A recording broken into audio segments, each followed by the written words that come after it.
Hey, everybody. It's RodimusPrimal. I am back. I'm live. I am saying hi to everybody. I know and people are going to, start working their way in. And, we're chilling out tonight and doing a live stream. We're going to look at some Transformers news. Yeah, I just said that. Oops. It's been a long, couple months. Want to get you guys up to date about what's going on with the channel. I want to talk some of the cool Transformers stuff that's coming out, everything. And, we'll talk about, yeah, I know I said that. I totally did that. I totally just did a tongue twister. And, yeah, I know, right? So yeah, that's hey, if you want to donate, you could become a channel member. So maybe help out the channel and for when I have these little tongue-tie moments. But yes, Ba Weep Grana Weep Ninibong. It's it's kind of funny because I wanted to bring this up before I talk about anything else. I actually, the day after Christmas, I watched the 1986 The Transformers the movie with my kids, and I recorded it so that you could see what their reaction was. Now my issue is I forgot to turn the volume down on the movie so that we were louder and that the movie was lower on volume. So the movie's going to be blasting and it's going to be hard to hear us, and I'm going to have to cut it down. I'm going to try to get it down to like a 30-minute video. Just to go over our reactions to it. And, they enjoyed the movie. We ended up watching it again yesterday. So my kids loved it, but one of my daughter's favorite characters and one of my son's favorite characters, was, did not make it out of the movie alive. So, my daughter kind of already knew that that certain characters, like not which ones, but which characters, weren't going to be alive at the end of it. And, but my son was not prepared to, know that character did not make it. But the thing is that he was fine throughout the whole movie. And then the end credits are rolling, right? And you were hearing the lion sound effects and everything. And how does, and literally my daughter goes, hey, to my son, what do you think about this character, dying? And he just kind of was like, and starts crying. He was getting really upset. And then he just kind of went into my wife's arms, like, who came into the room. And I was like, he's upset that character died. And jumps into my wife's arms and starts bawling, crying. So, but she, it's kind of sucks, but then again, he ended up loving the movie at the end of it, and then ended up wanting to watch the movie a second time, and made it through a second time, and was just like enamored by the movie, loved it. Like, it's that initial shock value when some of your favorite characters die. It's not Optimus Prime. It's not Optimus Prime. Believe it or not, they were not as upset about Optimus Prime. It was a certain character on the shuttle. Certain character. And I thought that was rather interesting, And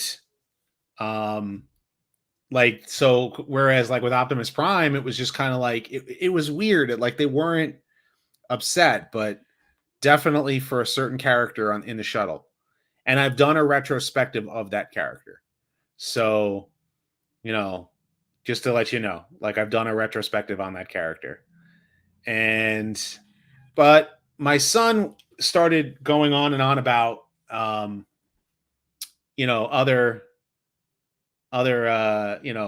characters in the movie. He loves the Junkions. He loves Blur. Like constantly, Ba Weep Grana Weep Ninny Bong. They're saying that 100 times. They love Wheelie. My kids love Wheelie. That's what you're gonna have to find out. I might end up getting a copyright claim for the live action. I mean, not for live action, for the for when it goes up. But so I might tell you now, but yeah, it is.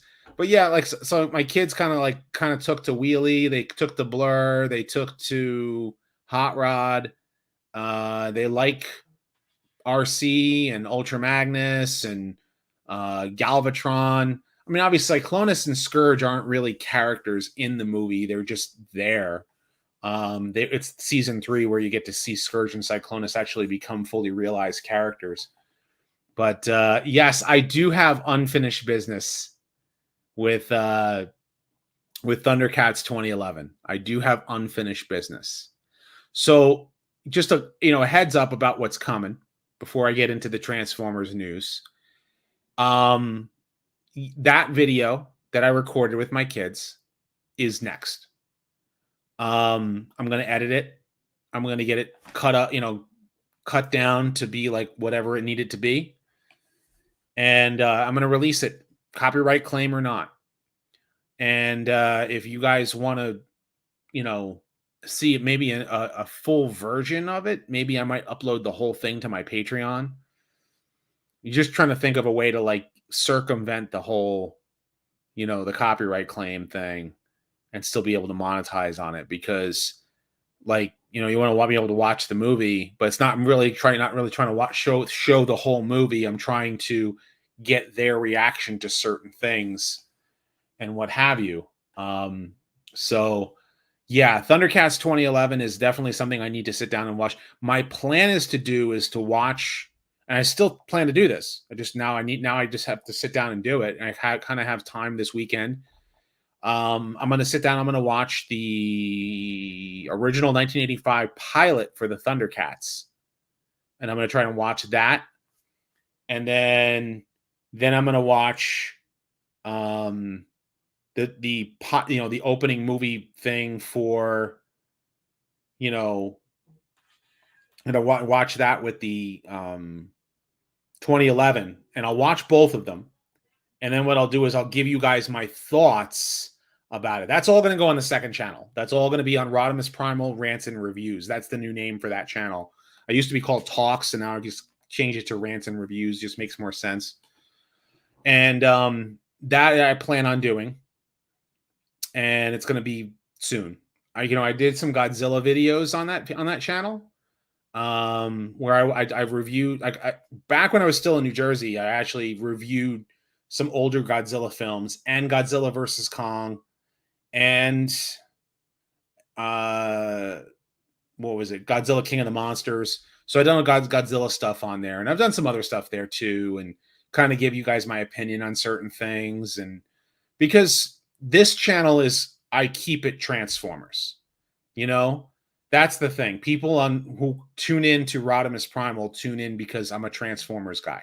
You guys want to hear me talk Transformers. You don't want to hear me talk about Godzilla.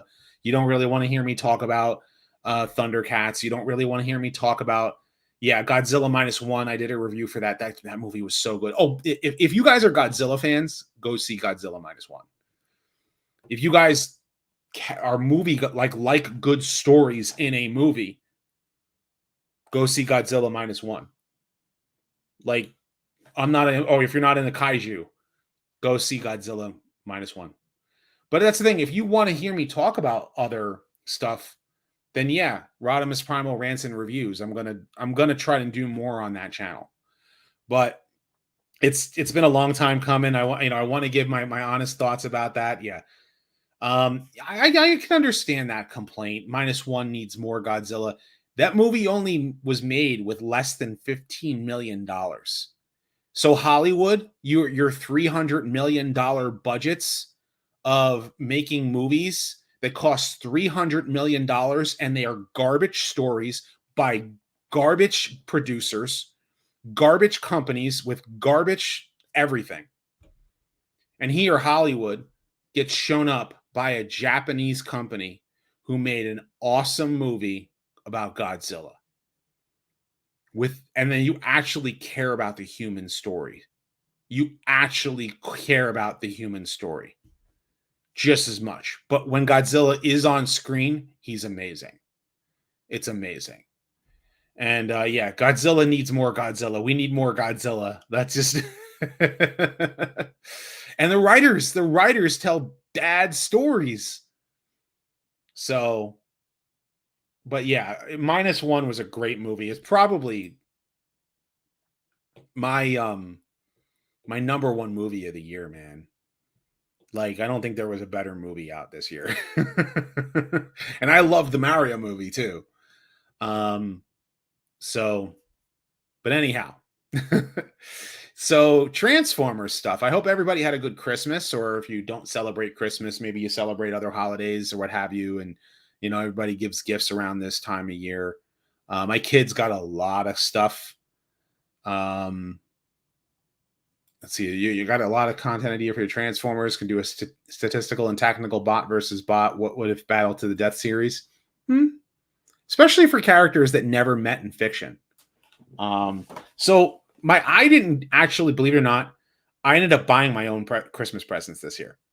That's the best way that I can describe it, because my kids, we ended up getting a lot of stuff for them. I had Entertainment Earth credit, which was great, because anytime that you guys use my affiliate links on the bottom on the description of my videos, and you use either Amazon to buy stuff or you use Entertainment Earth to buy stuff, that helps out the channel. So if you just like click on it and then like you go and buy something on Amazon, I get credit for it. If you buy something on Entertainment Earth, I get credit for it. So with Entertainment Earth, I get store credit. And so I ended up doing a lot of, you know, I ended up getting, I had a lot of Entertainment Earth credit. So I used that for my kids' Christmas gifts this year, which was great. But then, you know, on top of that, I actually got a few things. There is one thing that I got. One of my subscribers, actually he's one of my channel members, I believe it's Eclipse the Warlord, sent me a box that's actually not for me, but Perceptor 80, I already have a Perceptor 86, Cosmos, and Origins Jazz, which are actually for someone else who lives in Virginia, but for some reason it was not shipping to the address from where he was shipping it to. I don't know why. So I said, ship it to me and I'll get it to him. So I have the box. But then another one of my channel members was kind enough to send me Origins Jazz. So I said in my last live stream, I think, that I didn't get this figure. So I wanted to say thank you very much, Raz, for sending me Origins Jazz. I think I might actually open them up, you know, here on the live stream later after I cover the news. But then I ended up getting myself, I got Windblade, which means I need to get a retrospective done of her. And I'm going to try and see if I can get in contact with the Cyberverse voice actress again. Maybe I can do a interview with her. And I ended up getting the Rescue Bots Chase, because I actually like Rescue Bots a little bit. So, you know, I wanted to get that character for sure. I also got this box right here is Optimus Primal and Megatron. Now, this is the Kingdom molds, but they're cartoon accurate. So, you know, the colors are a ton better. Like, but the box is like just a black box. There's no box art, which really kind of sucks. So it makes it where it's like I have to open this out of the box now. But I'm happy that I got this. You know, I put it on pre-order a while back. It ended up in my pile of loot when I had the money for it. And then, you know, and then it just sat in my pile of loot until I had to ship. So that was, I ended up getting it right in time for Christmas. But then I ordered this, of course, same thing, ordered it last year. And I'd gotten some money together, had to buy him. So now he's just sitting in the box. I was very happy to get this. My kids were running around in circles around me because I ended up getting this. And they're like, when are we going to open it? When are you going to open it? When are you going to open it? I also have over there that I still have to open. Siege Omega Supreme, Titan's Return Scorponok, the Titan Class 1, and the Generation Selects Black Zarak. I still have in the box, and I want to open them. I really want to open them. Really, really want to open them. But I digress. I also did this. So these are customs that I got going on here.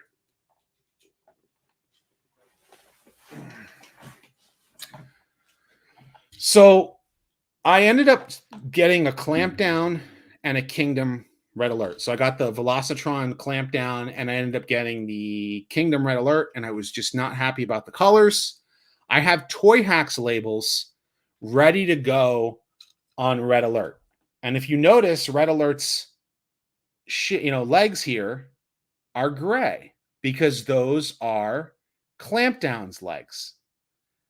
And I stripped the black paint here because red paint is going to go here. Well, actually, not red paint. It's actually going to be the red Toy Hacks labels.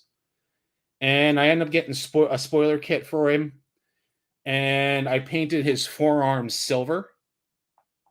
And it's kind of hard to see. I know it's kind of hard to see with the, it only being like 720p with the low end StreamYard. But my Clampdown is done.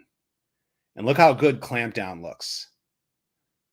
So I got the red thighs on him, the silver paint. I actually painted silver and then got the Toy Hacks labels to get the whole police thing there. Of course, the Toy Hacks label covers up this. Oh, which, by the way, I think between now and the 31st, the code is still good for it. And if it isn't, the new year is when the new code will go in. But right now, Primal Xmas 23 is the Toy Hacks code to get 15% off. But yeah, Clampdown looks great so far. I might get I guess you might get the fill kit to just finish in some of the details on him, get the spoiler on him. But other than that, he's done. Like, he's got the Toy Hacks, shoulders there. And I think he looks great, but I still have to finish Red Alert. With Red Alert, I need to do a little bit more paint, but take a look at this.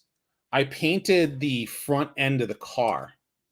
So the front end of the car is red, and it's got that black stripe. Because if you look at the cartoon model for Red Alert, he had that black stripe there.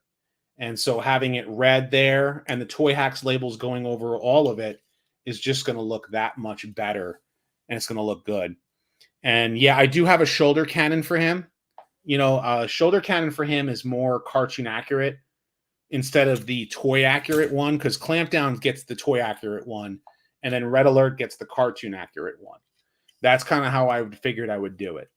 And then this way that there would be the difference between the two characters, And the silver on Red Alert there is just like it makes the forearms look a lot better. So but yeah, just looks awesome, as is. And I still have to finish the Toy Hacks labeling on him. And then I may have to paint here because I think Toy Hacks doesn't put a label for Red Alert for the that part of the car, because I think it's a Lamborghini Countach. So with the Countach, it was black there on every Countach.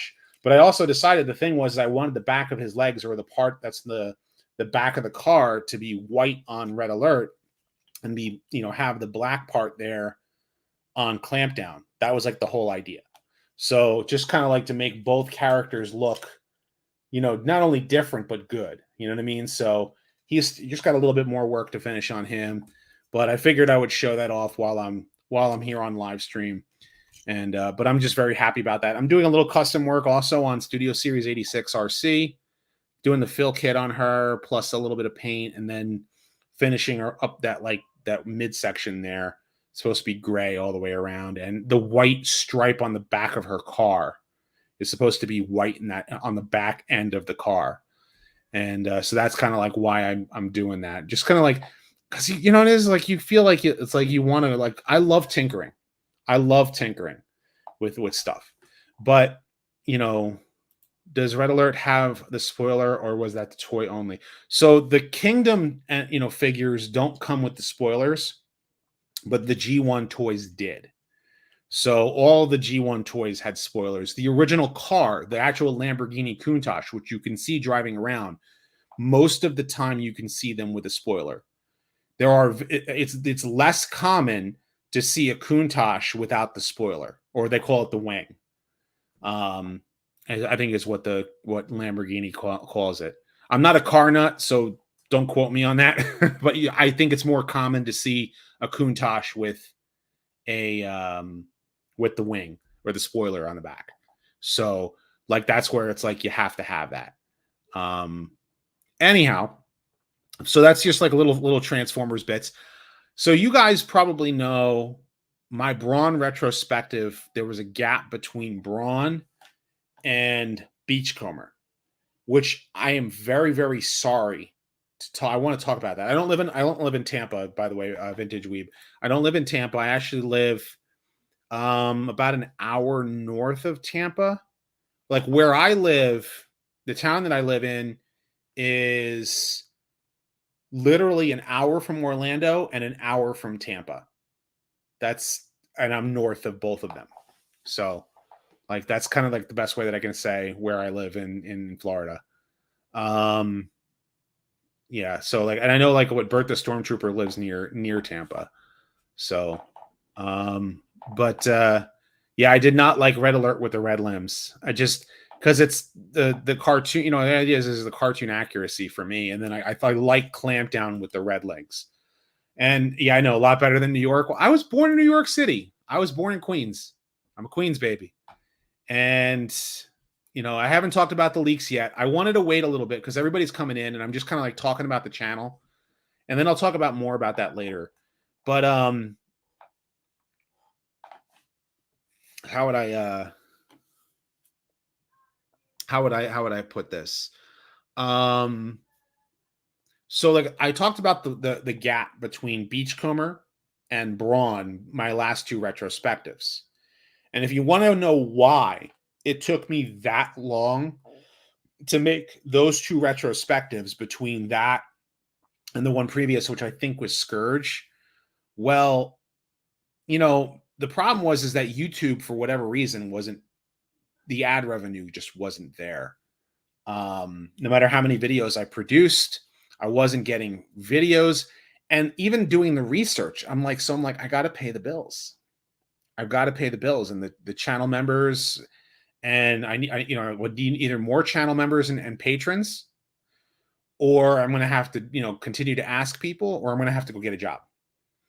So in addition to doing all that hard research, which, yes, you guys know, I do a lot of research on these characters, a lot.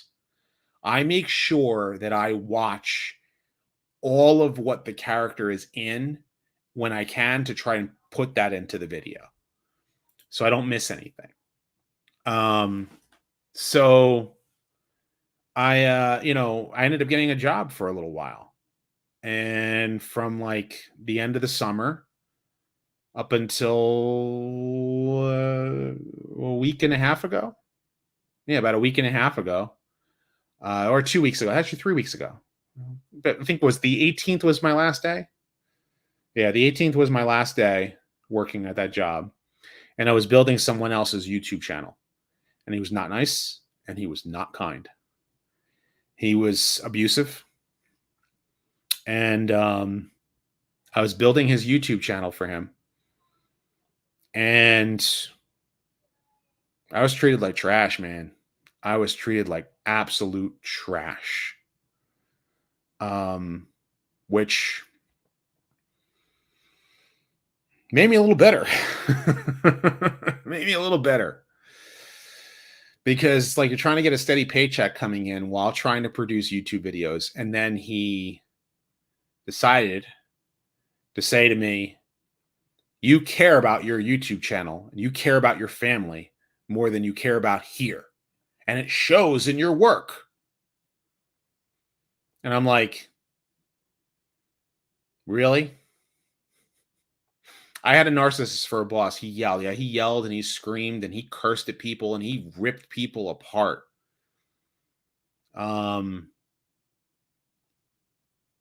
I'm just gonna say this because I still haven't collected my final paycheck, which is only for one day because it was like that last day was one day in the pay period.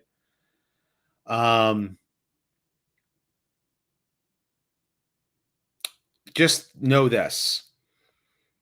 There is a car audio warehouse guy who has a YouTube channel with a lot of subscribers.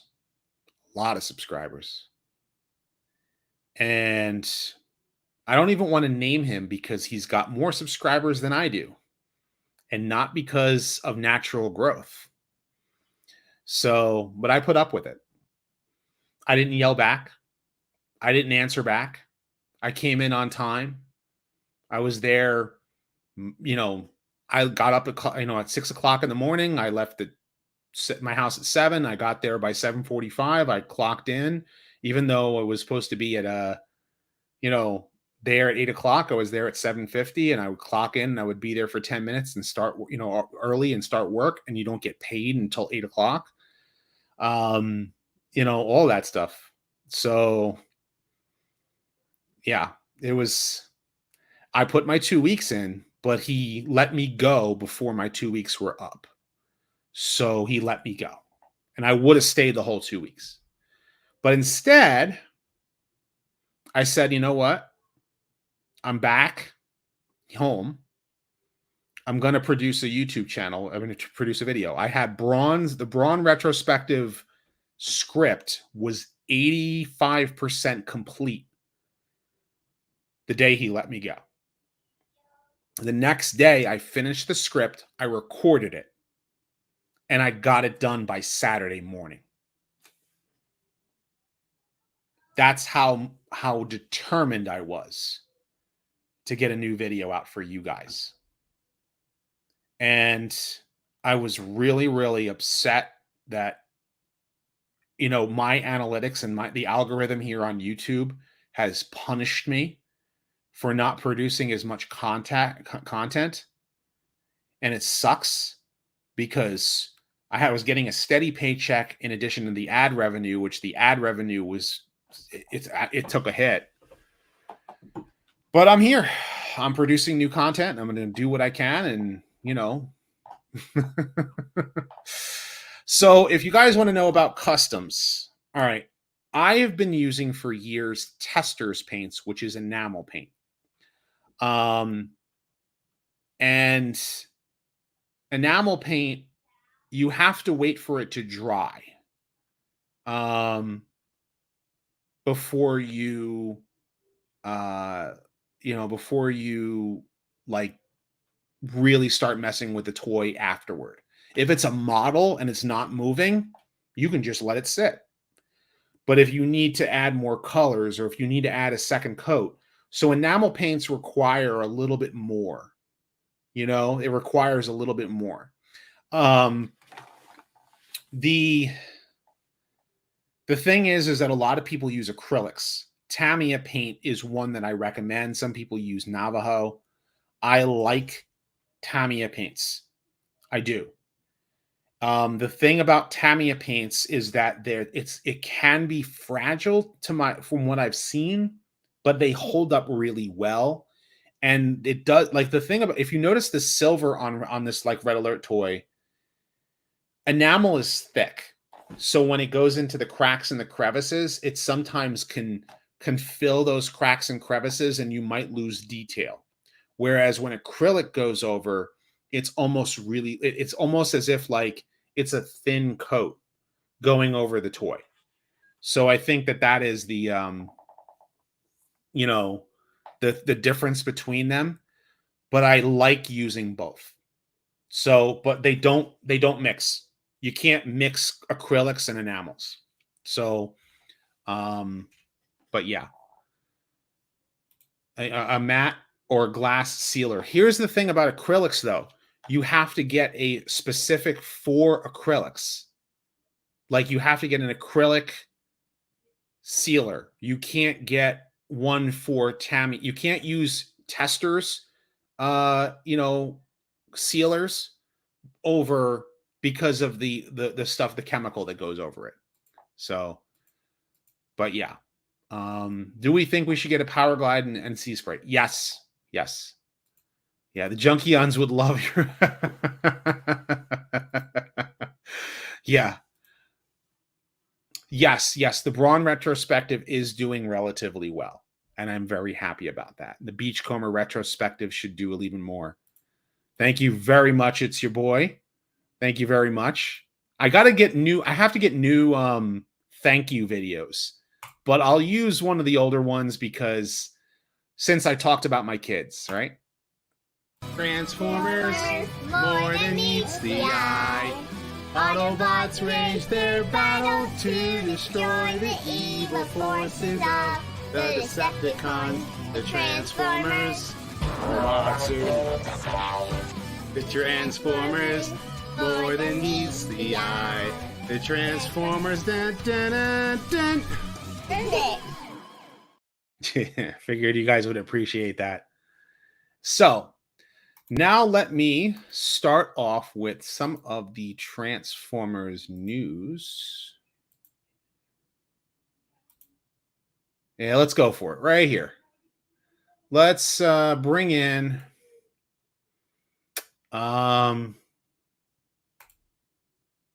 let's talk about this. They're doing a blaster for the 40th anniversary with Steeljaw. And this is a kind of a leak, but this is going to end up at Walmart, so like Walmart's not going to announce it until like it's too late. So it's probably better to know about it now. And basically this is the original G1 toy. And this is the reissue. And the colors are going to be more cartoon accurate. But here's the thing. There's a listing for Studio Series 86 Blaster, and they're just going to take the Legacy Kingdom mold of Blaster and make it in these colors with that, that line on the on there for all that kind of stuff. So I'm kind of sitting there going like, is it worth it to get a blaster like this? Well, for me it is, and I'll tell you why. So my daughter got her hands on my G1 blaster, and the door was kind of halfway cracked open because the spring was giving way, but it wouldn't open. So she just pulled it, and the hook that keeps the plastic on my G1 blaster is broken. So I'm not mad at her. It happens. It could be fixed if I really wanted to fix it. So it's not like something that I'm that angry about. I do like the idea of getting a more cartoon accurate Steeljaw, and the colors on this look really nice. I like the colors on it totally. So yeah, definitely smash the like button, guys.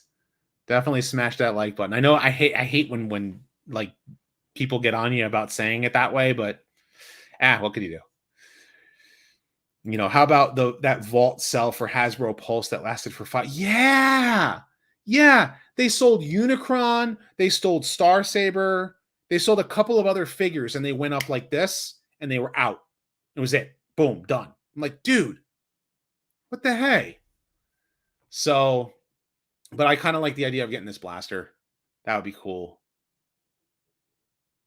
Yeah, come on, guys.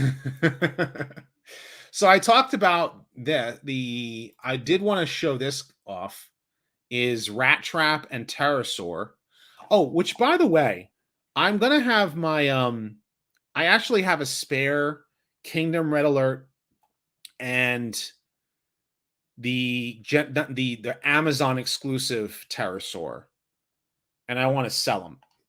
So my plan was to bring them to TFCon in Orlando this time around, and I forgot to bring them out of the out of there. But hey, it happens. But then again, people are probably going to go for this as the cartoon accurate pterosaur and rat trap, which again, like the box being all black, because like that's the thing is like here I have Optimus Primal and Megatron, the 2-pack. The one that I do want to get, and I didn't pre-order. I really want to get the Waspinator with Starscream's Ghost. I really want that set. Starscream's Ghost with Waspinator. That's the perfect set. I need to get that set. So I should redo. Okay, so I'll get into what retrospectives I want to do in the future after I cover the news. But man, that looks great. That looks awesome. And I have the other pterosaur, and I'm happy with it. But the colors on this kind of really, I mean, for the pterodactyl, it's kind of, yeah, you would want the Starscream alone. Well, here's the thing: is that Waspinator has the Decepticon symbol on the side of his head, because when Waspinator was possessed by Starscream's ghost, it was a Decepticon symbol on the side of Waspinator's head instead of a Predacon symbol. I'm like, yes. and a translucent Starscream, yes. Sign me up. So, but yeah, it's cool. That's very cool. Rat Trap, there's minimal difference with him. There's like almost nothing about this Rat Trap that really makes me want the set. It's Pterosaur. So, but yeah. Pterosaur looks amazing. So the next thing is the street date for the toy line for Transformers 1. We're going to probably see some leaks. Then we're going to see some other stuff. Like Hasbro will do an official reveal. But then it'll hit toy store shelves August 1st for Transformers 1. The movie comes out September 13th, 2024. I am this about the movie right now. I'm at a wait and see. I'm not going to get excited about a movie. First and foremost, it's all celebrity casted. Chris Hemsworth is playing Optimus Prime.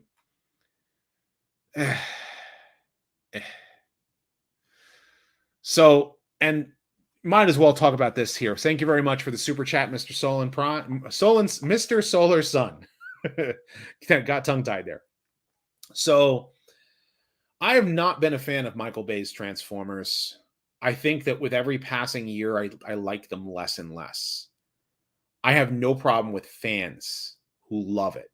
I understand that everybody comes into the franchise at a different point in time, and everybody says whatever they will about the movies.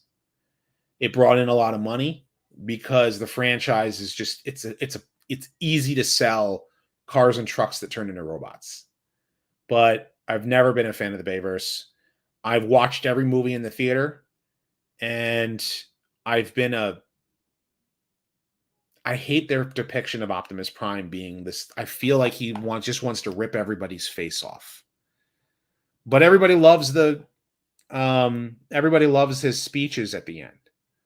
Now that's in character for Prime, but I feel like the ultra violence sometimes it's just not the way that Peter Cullen would want to portray Optimus Prime. He does it because, he's Optimus Prime, but I feel like it takes away from his character, and I feel like the Skybound comics is like the first fiction in a long time they finally get Optimus Prime like really right. And I'll give the praises for Skybound's comics, till I'm blue in the face, man.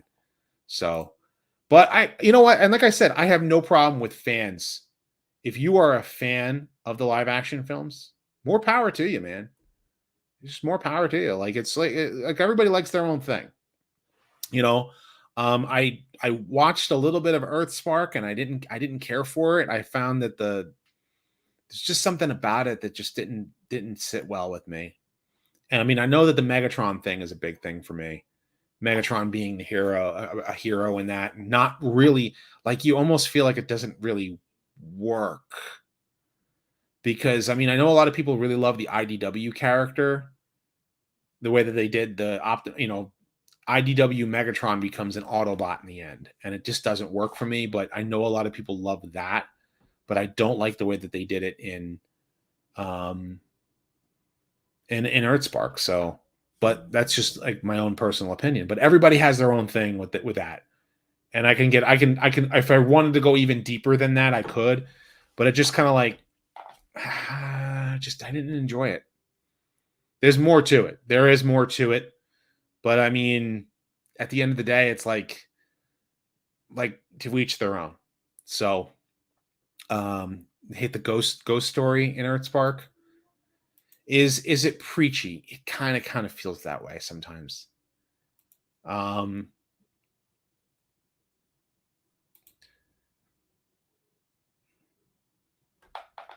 I can understand that opinion. Can understand that opinion. I appreciate the that. I can understand that opinion. So I'll leave it at that. Anyhow, dislike the movie Transformers as Technomorphs. Yeah, that's the big thing for me.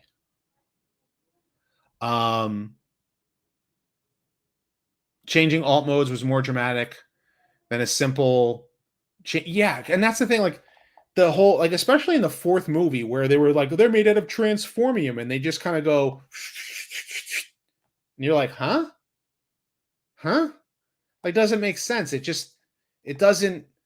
They're robots. Transformers are robots, and robots are mechanical. There's parts that move around.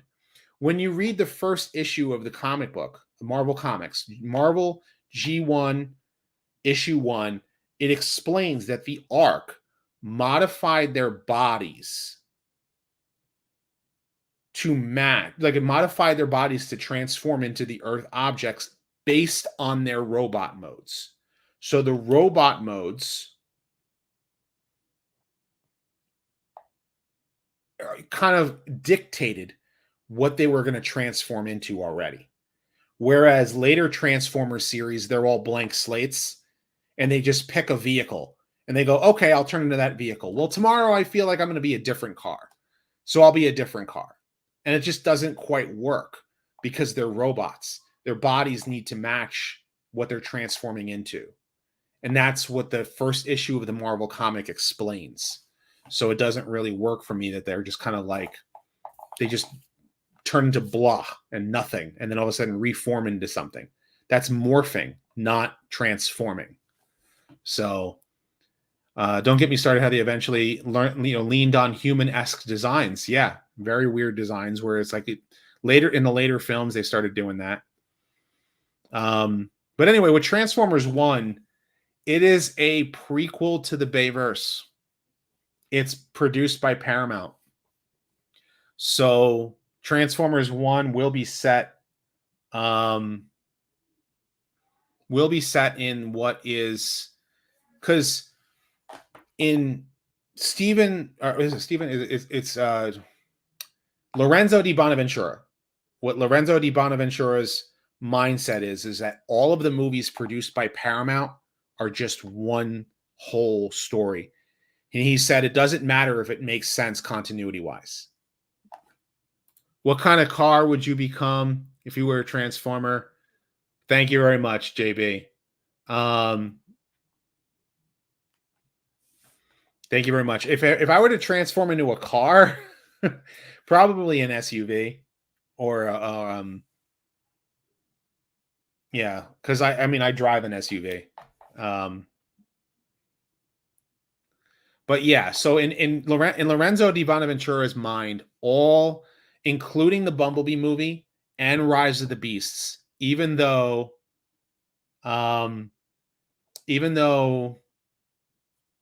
what's it called?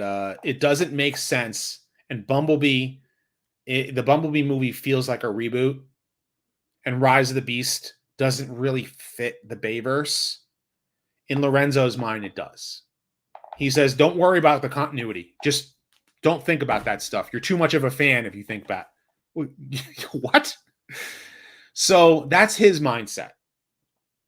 But so what we know about Transformers 1, it's an origin story. Where is it taking the origin from? It's not taking it from Transformers Prime.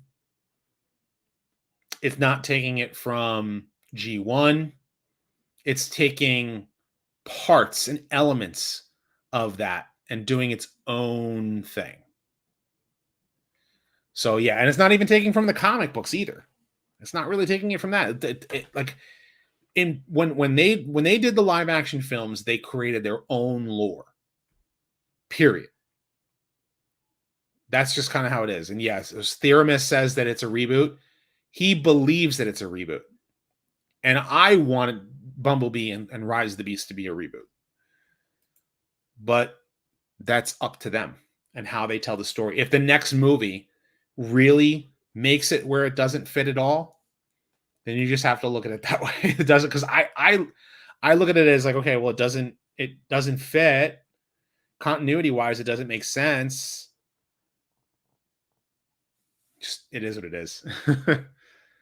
Bragg Comics from Journey did the Bumblebee story, but was never canon. Yeah, it's not canon, unfortunately. Like the comic books are not, and that's the thing, is that the comics to the films are not canon. They're the comics built upon the movies, but the movies never considered them canon. So if it doesn't fit, if the comics don't mesh with the movie, then that means that the movie ignores the comic book, which means that it's not canon.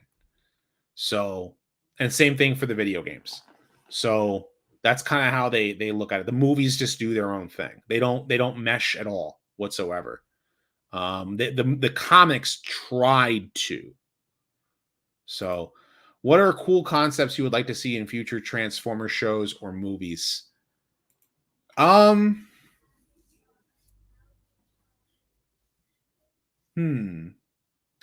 like to see a new Transformer series post G1, like Victory. New Autobots led by a new commander, new Decepticons led by a new commander, with new stories.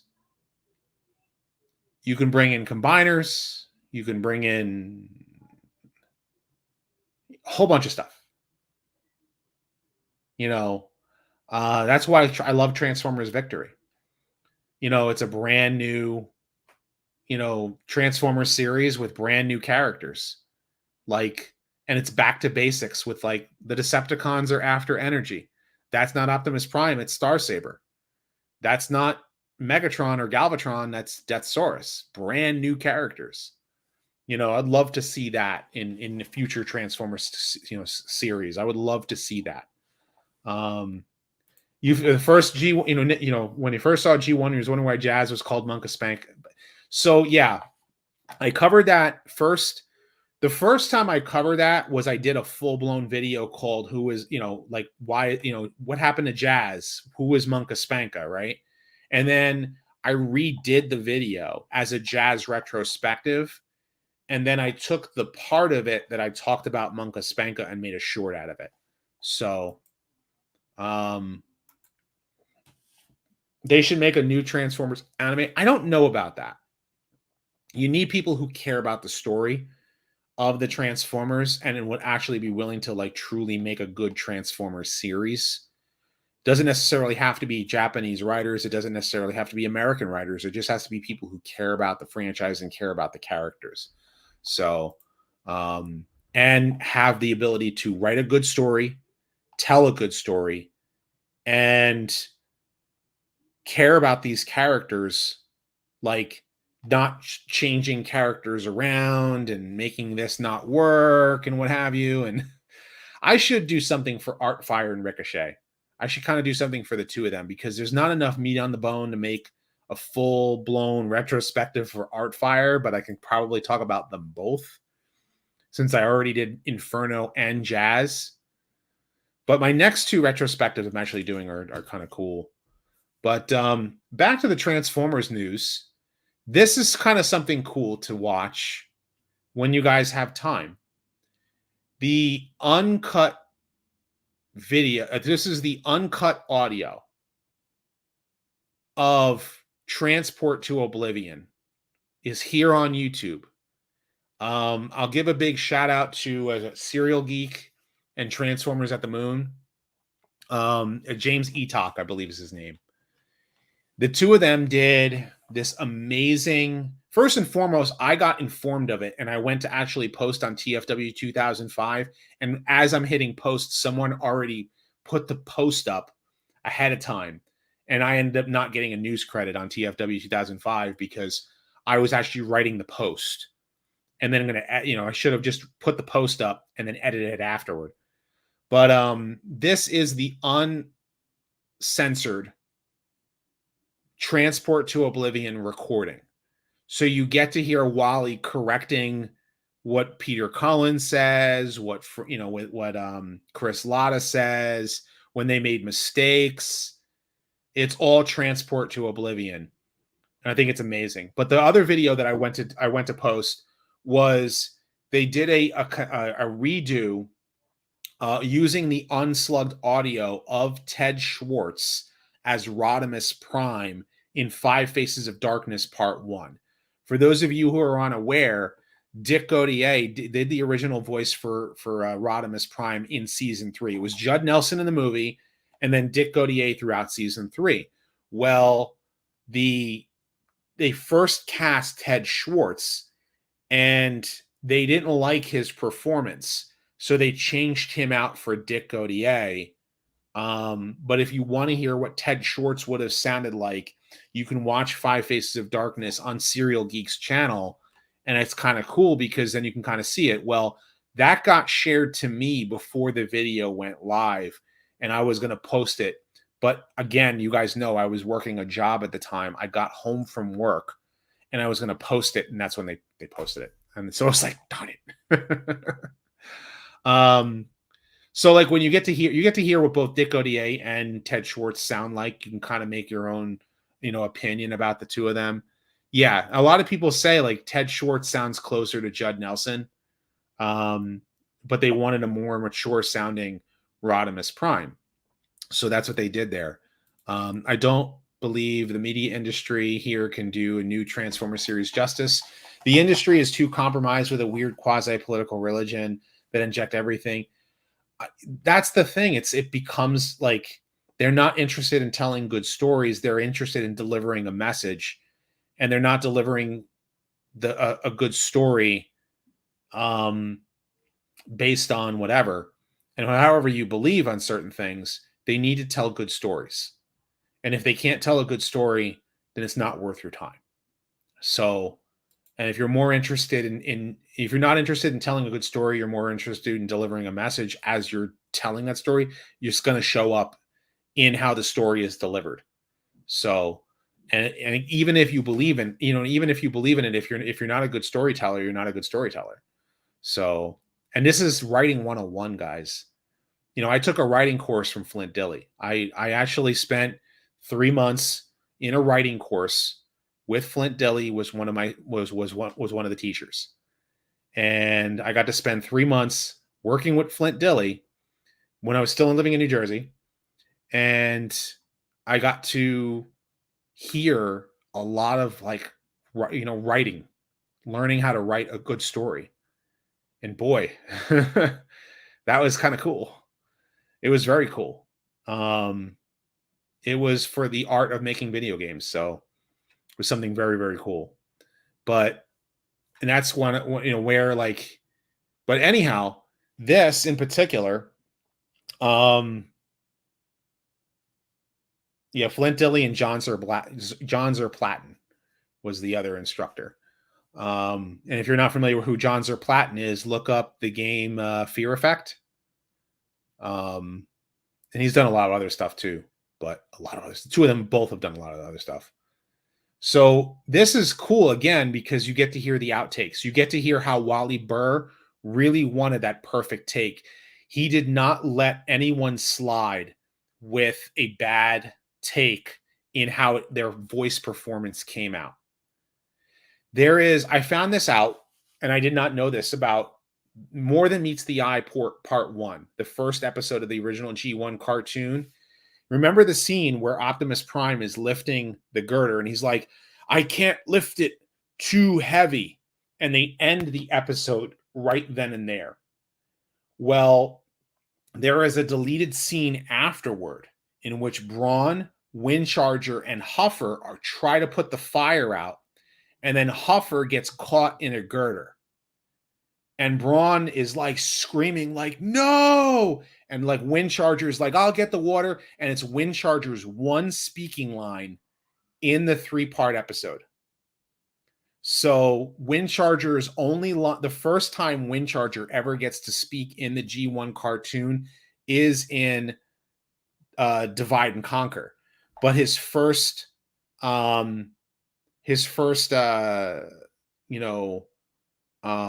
speaking line in the cartoon would have been the first episode.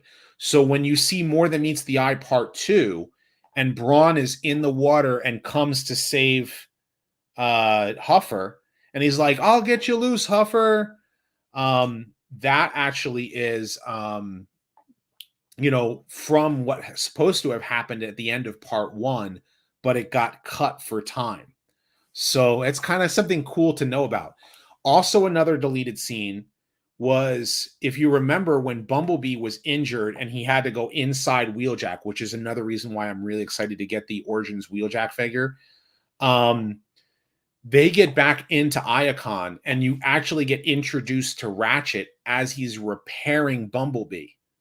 And they, before Soundwave spies on them with Laserbeak. So there's that scene was there, and that was deleted. There was a couple of extra lines when Bumblebee and Wheeljack are actually talking to, about to, come up to the welcoming committee. So those are kind of things that that I thought was really cool. Like as I was doing some research recently, and I was like, man, this is a really cool stuff. So this is very, very cool as well to hear this, takes and bloopers of Peter Cullen, Corey Burton, Scatman Crothers, Dan Gilvezan, Casey Kasem, Chris Latta, and Dan Messick. They actually say, when you listen to this tape, that we'll wait for Frank Welker and all them to come back because they weren't present for that recording. They were probably busy with another show. So they probably came in to record their lines afterward. But that did happen every now and then. But they were all in the same booth. Peter Cullen trying to say Ratchet comes out and says something a little off color, which I think is hilarious. Reactivate Soundwave looks like the Grinch face. Yeah. It doesn't. It looks a little weird, doesn't it? I think I like the other three. But, here is a character that, so I loved the first, I loved the whole G1 take in the Bumblebee movie. So Shockwave is a welcome addition. This is a leaked figure. So we're getting to see what Studio Series Bumblebee movie Shockwave is going to look like. And I think he looks awesome. Really looks awesome.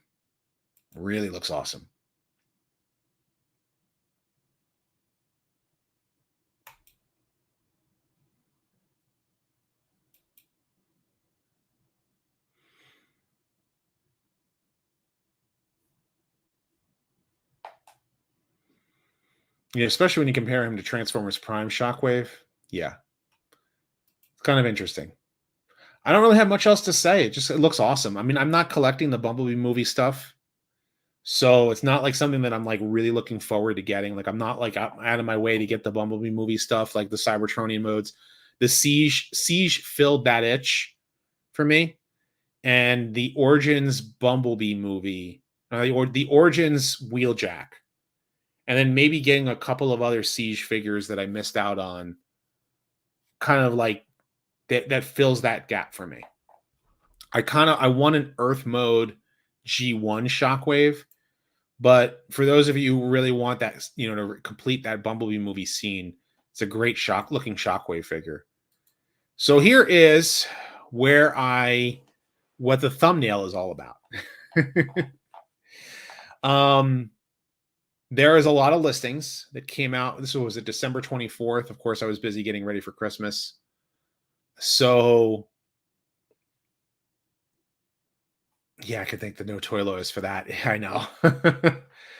So I am not really pleased with the G.I. Joe crossover figures myself. I have the Megatron. It's a great Hiss tank. It's not all right as it's kind of as Megatron, like really as Megatron. So but the Hiss tank portion of it is great. It's pretty much what they did was they made the G.I. Joe vehicles into Transformers, not trying to figure out how would a Transformer work as a G.I. Joe vehicle. And so I've not been pleased with it.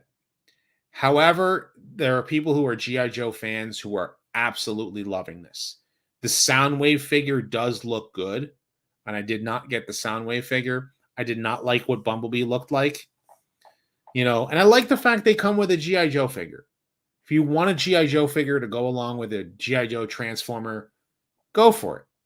But I don't think that they match the characters that they're transforming into. So they're going to have a motorized battle tank, also known as a MOBAT, which is a tank for G.I. Joe. And it's going to come with General Hawk, and it's going to turn into Optimus Prime. I guess because it's Hawk's MOBAT, so it makes sense there. But instead of having a regular tank driver, you're getting General Hawk. And the tank is going to transform into is going to be Optimus Prime.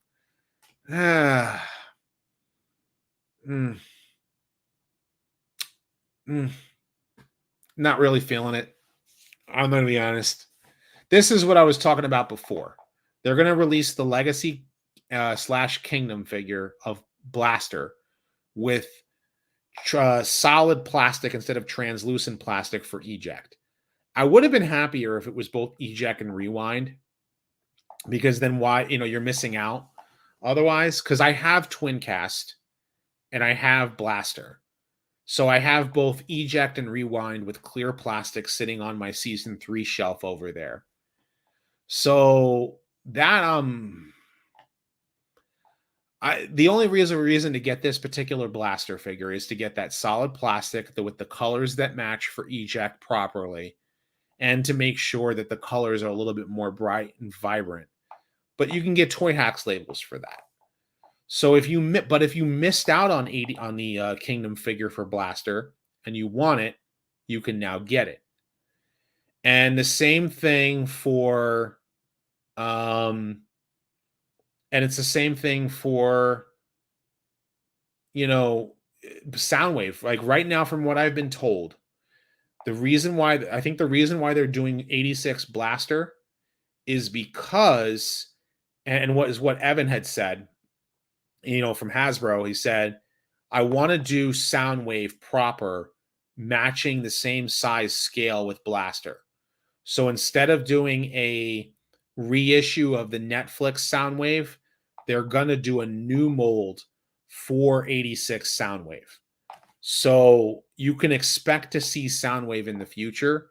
He's going to be more cartoon accurate, eventually when they do 86 Blaster. So, or 86 Soundwave. So they're going to do 86 Blaster, and they're going to eventually do 86 Soundwave. When? I don't know. I don't know the answer to that. The other thing is that we have a Generation Selects Mayhem Attack Squad. I think it's Mayhem Deluxe. The thing about the Mayhem Deluxe is that there's no specific characters tied to them. But the Mayhem Attack Squad includes Spinister, Needle Nose. It includes a lot of the 88, 87, late 87, early 88 characters, like Spinister and what have you. So I'm wondering if it's going to be reissues. Maybe we'll get Spinister without the battle damage. Maybe we'll get Quake. I think Quake is supposed to be coming in Legacy, right? So a bunch of other characters that are supposed to be coming in the future, but we don't know who this is. All we know is that it's an Amazon exclusive, which sucks because it's an Amazon exclusive, right? So anyhow, do I plan on remastering the Bumblebee retrospective since lots of stuff happened? So here is how I'm probably going to handle that. I might do a part 2 catching up on Bumblebee. And the reason why is because that video runs long as it is. And it's better to it's probably better to give you guys a retrospective on the, maybe kind of get, maybe like talk about the character as a whole that I didn't cover in that video, and then which will lead into the more modern stuff as a part 2. But I would need a theme about Bumblebee, and maybe I'll have it tie into the Skybound comics about what happens with issue 1 of Bumblebee. So considering that, I'm telling you guys now, if you've not read the new Skybound comics, I really highly recommend reading them.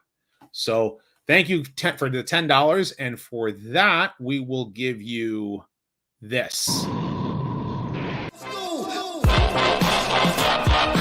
Word. Let's take it back to the old school. Word. Let's take it back to the old school. Figure you guys would appreciate that. Let's take it back to the old school. So yeah, I know that Bumblebee has been confirmed in the Skybound comics, but it's possible they can bring him back. He's a robot. Robots can come back. Humans cannot. Unless they do something crazy with an alternate universe take. So it's old school, man. It's old school. Talking about old school, man. Word. Let's take it back to the old school. Because what more can I say? I wouldn't be here today if the old school didn't pave the way. So if you're an old school person like I am, you get that. So these mix mashers, I don't know what they're about. They're probably kid-orientated, gimmick figures, which kind of would suck. I think it would suck. But it's the classic characters. It's Starscream, it's Optimus, it's Bumblebee, it's Megatron. It is what it is. They're going to probably be like Transformers that you just like, or Transformers toys that you can just kind of like take parts on and put different parts on another part, and maybe something like that. It'll be a more of a play pattern thing for this. And something, when Transformers does that, you have to take into consideration that Transformers is now a brand that is not just trying to appeal to kids. It's not just trying to appeal to young adults. It's trying to appeal to everybody, because adult collectors collect Transformers too. So you've got the stuff like the G.I. Joe fan who likes Transformers too will collect the Mobat. You got the person who's like myself who wants all the 86 stuff and wants that. You got people who are a fan of the comic books, and so like especially the Marvel comics and the UK exclusive comics. So getting the Mayhem Attack Squad, or if you're an IDW fan, the Mayhem Attack Squad was in that too. Those kind of stuff. That would be like, that's where they're doing. So mix mashers are going to probably be more geared towards the younger folks, and that's fine. So thank you very much, Disney Worlders, for being a channel member. I know that people can actually gift memberships. That's like a thing that people do. I've seen people do that on other people's live streams, and I'm like, what? People do that? And I think it's awesome. It's awesome. It's a great way to support your favorite channels. Some people, they go nuts on super chats. I don't know how they do it. They get people, they go crazy on the super chats. So that's most of the Transformers news. Oh, one other thing that I have not yet gotten to. This is the big one, guys. This is the thing that right now a lot of fans right now are going to have their opinions on. And that is the unseen concept art for Transformers Prime. What Transformers Prime would have looked like initially, maybe. This is early concept. What they actually went to was they were going with their binder of revolution, binder of revelation. Yeah, I'm getting tongue tied right now. Let me get some water. Let me get a little bit drink of water for talking so much.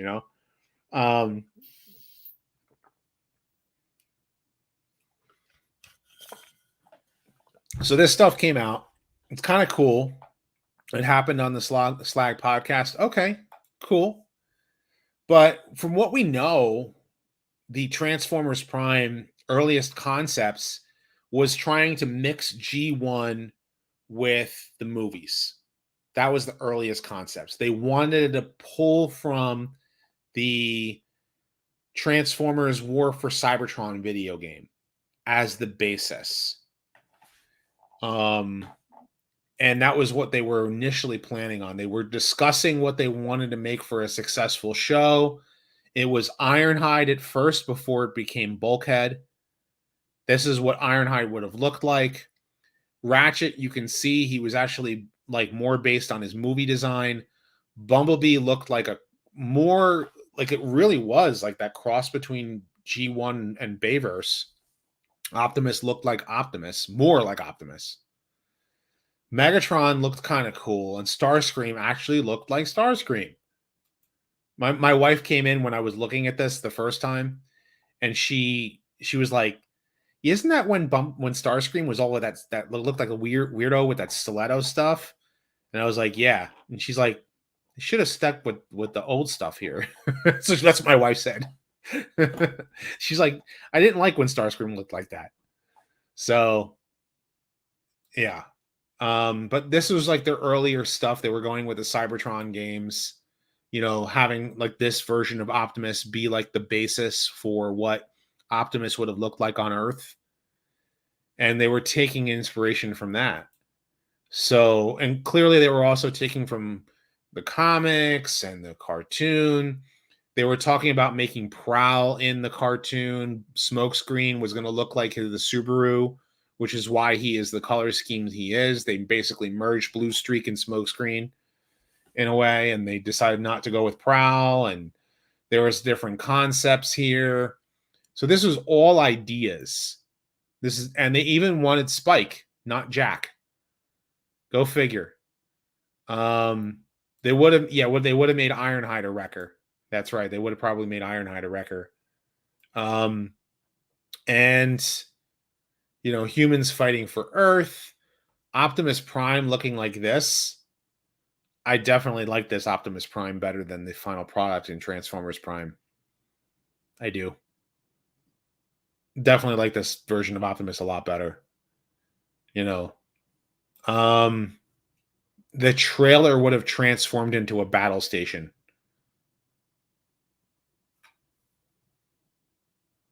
That would have been awesome. There's an underwater battle could have happened. Jetpacks that they could have rode. So basically Mask meets Task is basically Mask. It would have been Mask meets G.I. Joe, which is kind of funny because that's exactly what happened in season 3, right? Bumblebee still a sports car instead of a instead of a Camaro, but instead of a Volkswagen Beetle, but has that classic Generation 1. I personally like Bumblebee with the roof of the car being his chest and abs.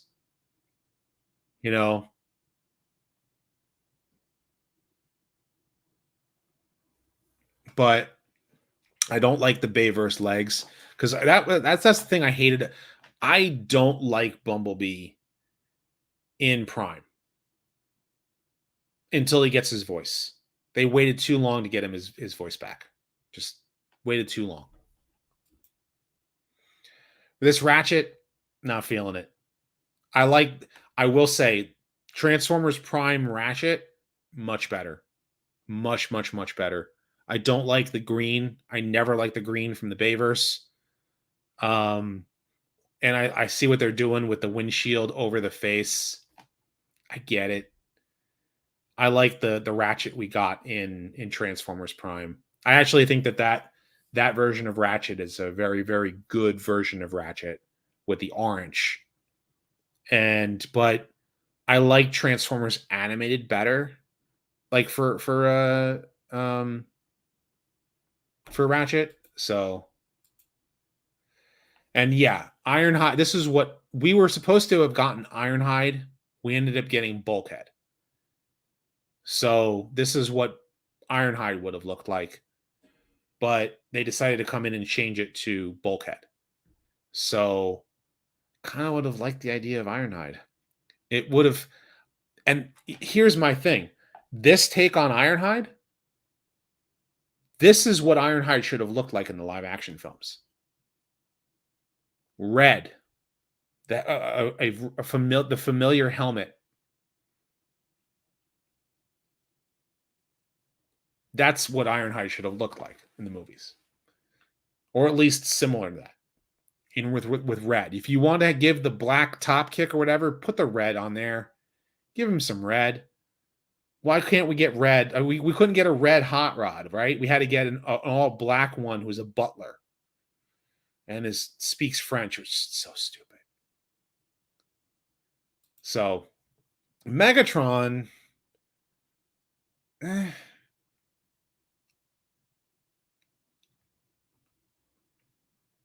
I'm indifferent about it.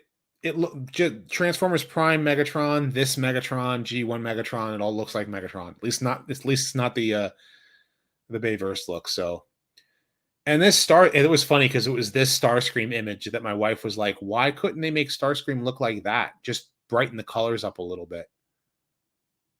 You know? Actually make him look like the F-22 jet that he transforms into here. Like, this is Starscream. This is definitively Starscream. And yeah, it kind of does resemble Transformers Reactivate in the way that it looks. Now, this was just a concept on Soundwave. You can see like that they were just discussing this stuff. None of this was ever meant to be final. This was never meant to be what they were going to end up with altogether. This was just initial concept for what they were going to do. Just initial concept, you know? And then they went with a completely different direction. The Transformers Prime team did their own thing. So, and that's just it. It says, discuss what will be needed to make a successful show for everyone, discuss key characters and franchise beasts, discuss various transmedia engagements across formats, and plan for complete integration. All artwork included is in development and should not be viewed as final. And that's the thing, it's not final. So Transformers Prime, I know a lot of people love it. I'm seeing a lot of people have come around with Transformers Prime where they are not as big of fans of Transformers Prime as some people are. Like, some people, like, they're really like, you can't talk bad about Transformers Prime. You're not allowed to talk bad about Transformers Prime. And it's like, look, Transformers Prime has its faults, man. You really have to take a step back and you really have to take a step back and actually be, I can be critical of G1. I can be critical of the animation errors. I can be critical about the fact that they ended the show and where it never felt like it had an ending, and it made a lot of us older fans really want a continuation, just the same way that Transformers animated fans, their show got canceled because of Transformers Prime. So you get those two fan groups just go at each other. Megatron was turning into a tank, so that's what was on his back. It was just a thing. So, Prime was as a show, it was it was enjoyable, but I mean, I had my issues with it, right? I enjoyed some of the humor in it, not all the time. I hated the bland backgrounds that the show had. It definitely had a lot of bland backgrounds. I didn't like the characterization of certain characters. I'll give an example. For Wheeljack in Transformers Prime, to me, is Springer in Wheeljack cosplay. I mean that. It sounds wrong because he looks like Wheeljack. And the character, as the character stands, if you don't know, if you've never experienced a previous version of Wheeljack, you're going to go, I love that character. And I go, I get it, because it's a good character. It's a very good character. He has a lot of good story beats. I just hated his season 3, like, I'm not going to become part of a team kind of thing. And,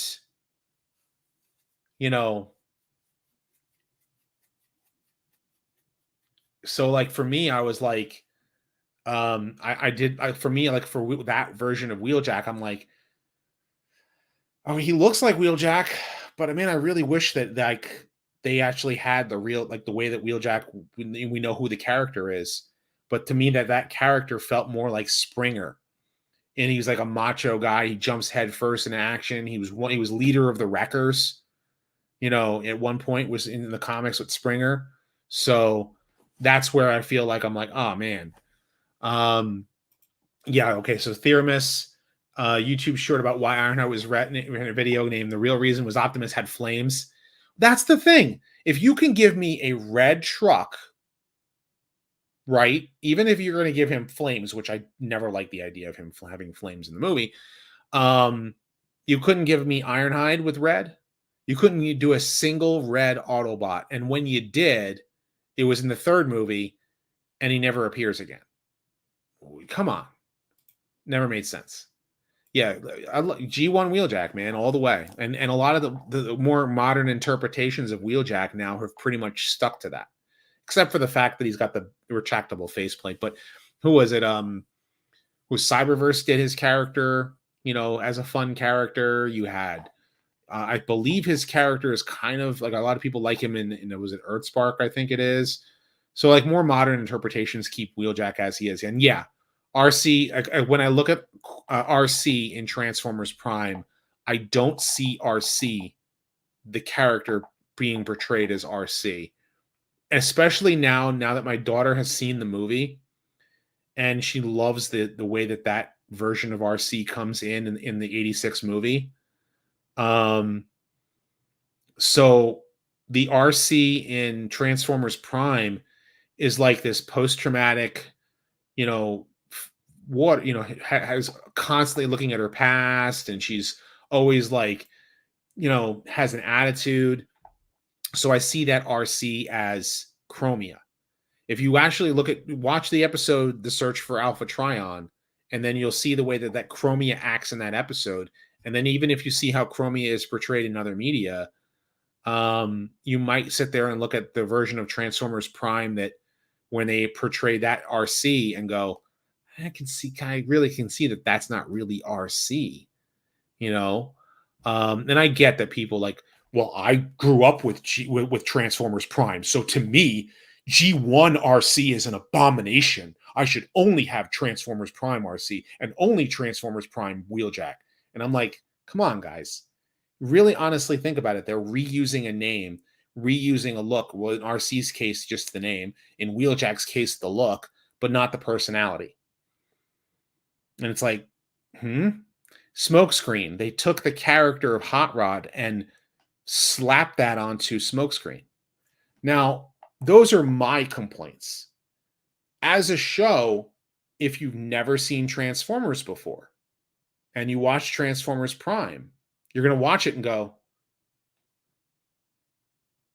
I like the show and I like these characters. And I go, okay, fine. But understand the history of that character in the franchise before you were born, number one. So when G1 came out and these new characters came out and they existed, And some of us grew up and we grew attached to those characters. We grew attached to them, really attached to them.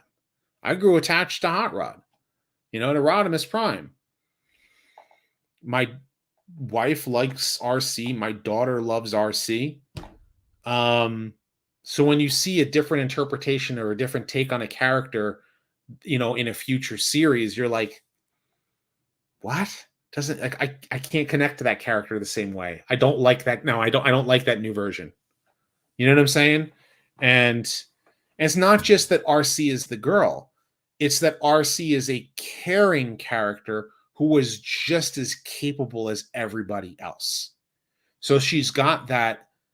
She cares about other people, or cares about, she cares about Daniel. She cares about Hot Rod. She cares about Springer. She cares about Grimlock. She cares about her fellow Autobots, but she's a fully capable fighter. But she actually cares. Whereas RC in Transformers Prime is like, was willing to go how far against Starscream because of Cliff Jumper, right? She couldn't get over herself. And I can understand that's her character, but that character is not the RC that I know. You know what I'm saying? So it's just like that disconnect between two versions of a character using the same name. You're just like, I can't see that character as RC. So to me, the Generation 1 character is. But I understand. People grew up on Transformers Prime. This is where I don't sit there and I like try to tell people like, you're not allowed to like it. Like, no, just I don't. They understand my point of view. Understand my point of view when I look at a character like that. When new characters come in, though, and when new characters come in and you're like, oh man, I really like that character. Like a lot of people really grew attached to the character of Knockout. A lot of people grew attached to the Transformers animated character of Bulkhead. A lot of people grew attached to Lugnut in Transformers animated, or even now that, Slipstream, which was only the name was added after the fact. It was just a female Starscream. You look at those characters and you're like, oh man, like you can really love those new characters. In Transformers Armada, I like the character of Demolisher. He was just a fun Decepticon bad guy. Like I actually really enjoyed that character. Not as much Cyclonus. I didn't like that version of Cyclonus. But Demolisher I did. Especially his arc in Energon, which I hated the fact that they ended the way that they did, because he had where he's like, I actually care. He was contemplating rejoining the Decepticons with his Decepticon. Like the logo meant so much to me. And I loved that character arc for Demolisher. So, I actually really like that character. Lugnut being this loyal Decepticon, and then you have him arguing with Shockwave, which I thought was great. A great, thing in there. A lot of people loved the banter between Starscream and Knockout. Or Bulkhead would smash something of Ratchet's. Like, I look at the character. I like the Prime version of Bulkhead, but I like the animated one a little more. So, but you can see I'm just talking about different characters here, and it's a matter of like preference. Clearly, you would say animated is equal to G1. I put Beast Wars above animated, and I put G1 above Beast Wars. So, like, I put like here is G1, here is Beast Wars, and then here is animated for me. And then I would put Transformers Prime here, and then everything else for me. And then I would even say like it's kind of sucks because like Prime, I mean Beast Wars and G1 are like here, it's here, like I said, it's here. But if you read the Marvel comics, it's so different. It's so different. Funny story about Red Alert in Armada. That character was supposed to be Ratchet, which is what his name in Japan was. But there was also talk about him being Rescue Extreme. So you could tell I'm doing research on some of these characters, can't you? I've been doing a lot of research on new characters. Those of you who have been aware, and as I talked about earlier in this live stream about me leaving a job and, you know, building someone else's YouTube channel and what have you.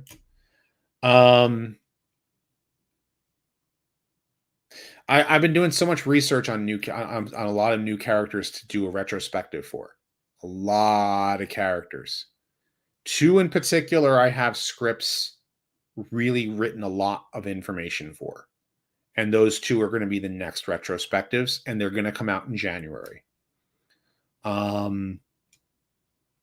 So once I get one of them done, oh, that is the one that I needed to talk about. Yes. Transformers Rocks just brought that up. Let me get a information about that. I want to actually talk about that. And entertainment. EOne sold. Let's bring up Variety. Okay. Let's bring this up. Let's talk about this.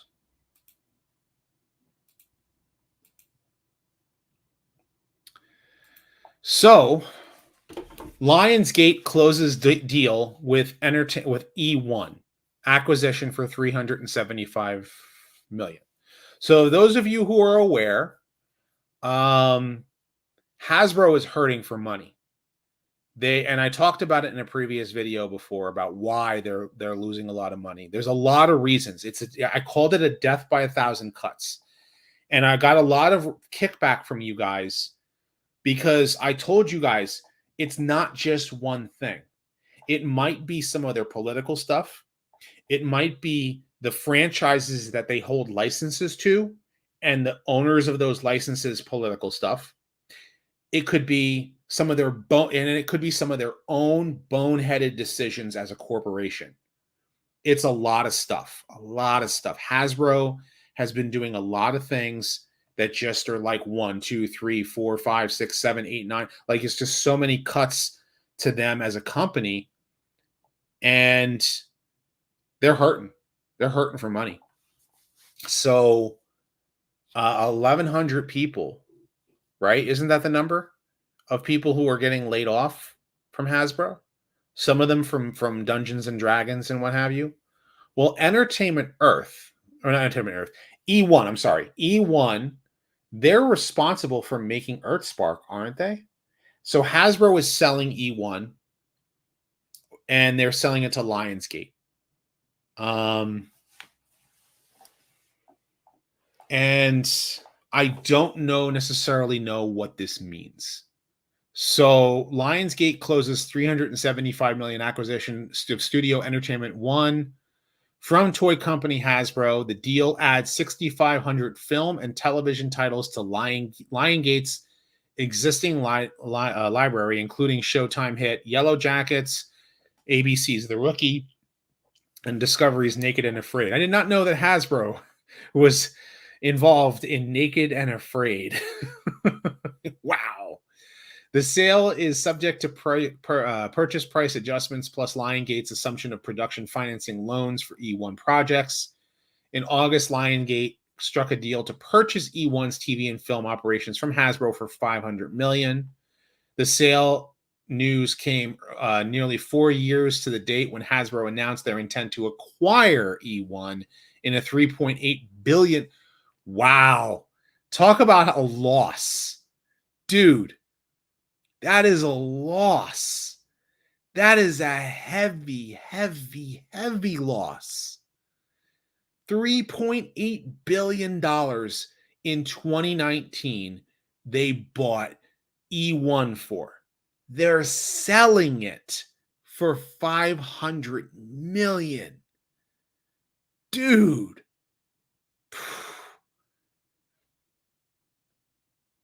Wow.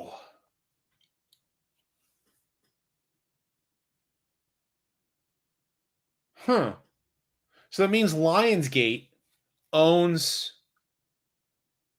That means that Lionsgate now owns any Transformers series, owns the Earthspark cartoon, The current Dungeons and Dragons? No, so no, like, okay, no, popular IPs are excluded. Okay, I'm sorry. I was looking at this, I was kind of glancing over and I didn't see this. Earlier this month, Lionsgate laid off 10% of EOne's workforce in preparation for the merger closing. Cuts previously hit EOne in June when Hasbro reduced the studio staff by 20%. So the merger doesn't include the big names, right? The stuff that Hasbro owns. EOne just the stuff that they produced. The EOne acquisition includes a busy year in which we continue to execute our strategy, strengthening our studio business as we prepare for the separation of Lionsgates and Stars into pure play standalone companies. Okay, so this is more about like what EOne is no longer. So this is a big deal. This is a very big deal because what is Hasbro going to gain from that?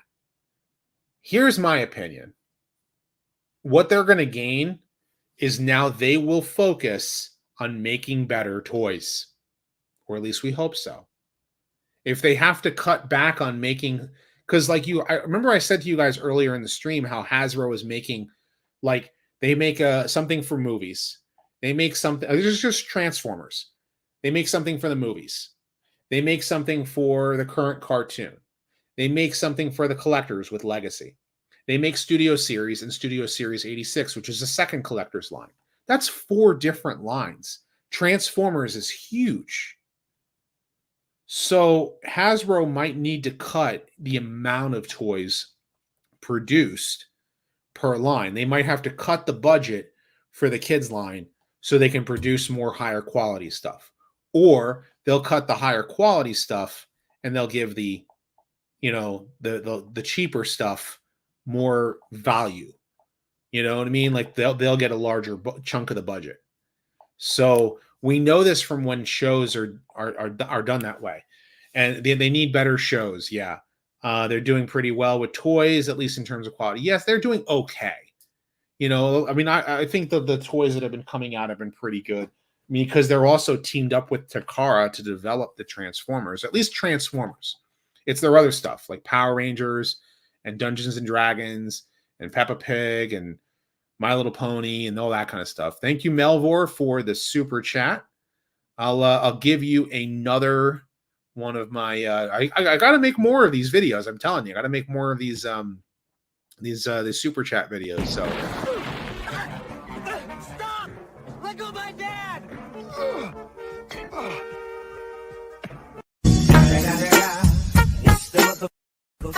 Snoop Dogg! Gotta have some fun there, right? Hasbro owns Peppa Pig, so but yes, more live streams, right? So I definitely want to open these, these figures here. I don't know if I want to do it right now because I want to talk with you guys. I got 103 people listening, and you guys are I want to hear from me, and you want to hear what I got coming down the pipeline. So I'll let you guys know that my plan for 2024. I want to talk about my plans for 2024, what I have in store for this channel and my second channel.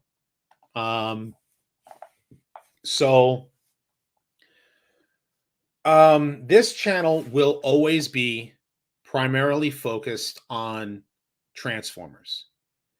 You'll hear my opinions on news videos. You'll hear opinions on, like, if I review a cartoon or a comic book with Transformers. You'll hear me talk about anything Transformers. Will stick to this channel.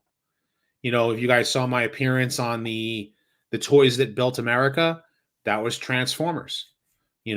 I was on season 3, episode 1 of the Toys That Built America on the History Channel. But my second channel is RodimusPrimal Rants and Reviews, where I will talk about Godzilla, Thundercats. I might give you guys my opinion on something else. You know,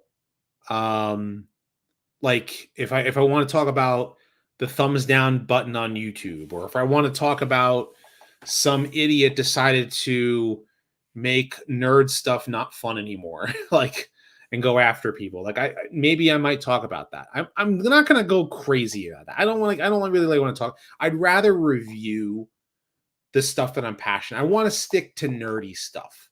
Both channels be nerdy stuff. Pretty much my second channel is my dumping ground. If I want to talk about Godzilla, you're going to hear me on my second channel, and I'll make a video on Godzilla. If I want to make a video about Thundercats, and if I feel like it, if I want to talk about, if I watch a movie and I just want to talk about it, I'll just talk about it. And like, let that be my rants and reviews. If I need to get my mind off of Transformers for a bit, but I want to produce more content on that channel, so I need to get it monetized. So it means that more people need to, if you want to go back and see that catalog, you know, of stuff, you might. And here's the thing: you can look at look at me and say, I don't necessarily agree with you. Okay, that's fine. That's the same thing with Transformers. People can, you know, not agree with me with Transformers stuff. I'm an old school G1 Beast Wars guy. I love G1. I love I like the Japanese continuity. Love it, not necessarily. You know, but I like a lot of it. There's a lot of cool stuff. I love Victory. And Beast Wars was amazing. I love Beast Wars. It's where Primal comes from. So when you hear RodimusPrimal, it's because I'm a G1 guy and I'm a Beast Wars guy. So RodimusPrimal, right? So Beast Wars. In fact, it's funny, Gary Chalk, who voiced Optimus Primal, knows me by first name, you know, which I think is awesome. So, you know, very cool. I want to do videos on more characters. So more retrospectives you're going to see. If I want to cover with if I want to cover a new character, like a newer character, like let's say if I want to do a down the pipeline, I want to cover eventually Blackout. Well, Blackout did start in G1, but everybody knows Blackout from the movie and later interpret like when he showed up in Transformers Animated. If I want to cover a video on Red Alert, which I'm doing a lot of research on right now, I want to cover him. I want to cover Perceptor. You know, I want to do a video on Windblade. I need to do a video on Windblade, and after I do a video on Windblade, I want to do a video on Slipstream. You know, the Slipstream, the name being associated to other Transformers, most notably in, you know, more media now, is the female Decepticon Seeker. Windcharger is one. Now that I've done Brawn, it's like now everybody was going to want me to do Windcharger, right? I did a little research on him recently. I've done research on, gosh, I'll actually bring up this folder just to like talk about like the people who I already have. I have done research for numerous characters. Yeah, Perceptor, your beloved. I can appreciate that. I can totally appreciate that. It's weird. Rescue Bots Academy, I sometimes question the continuity choices in that show because it feels like Rescue Bots Academy feels like it takes Cyberverse, which, you know, some of the stuff from Cyberverse, and imports it into Rescue Bots, but it's not compatible because it's in the Align continuity. So it's kind of weird in that respect. Anyhow, I have done research within the last 6 months and written a little bit for every single script for characters. Remember I said earlier in the stream that I ended up getting a job, and, you know, and when I got that job, I was trying to do a lot of research stuff, and I was trying to so as I was working for that job, it was just like, I hated it. So I just went crazy doing research on stuff.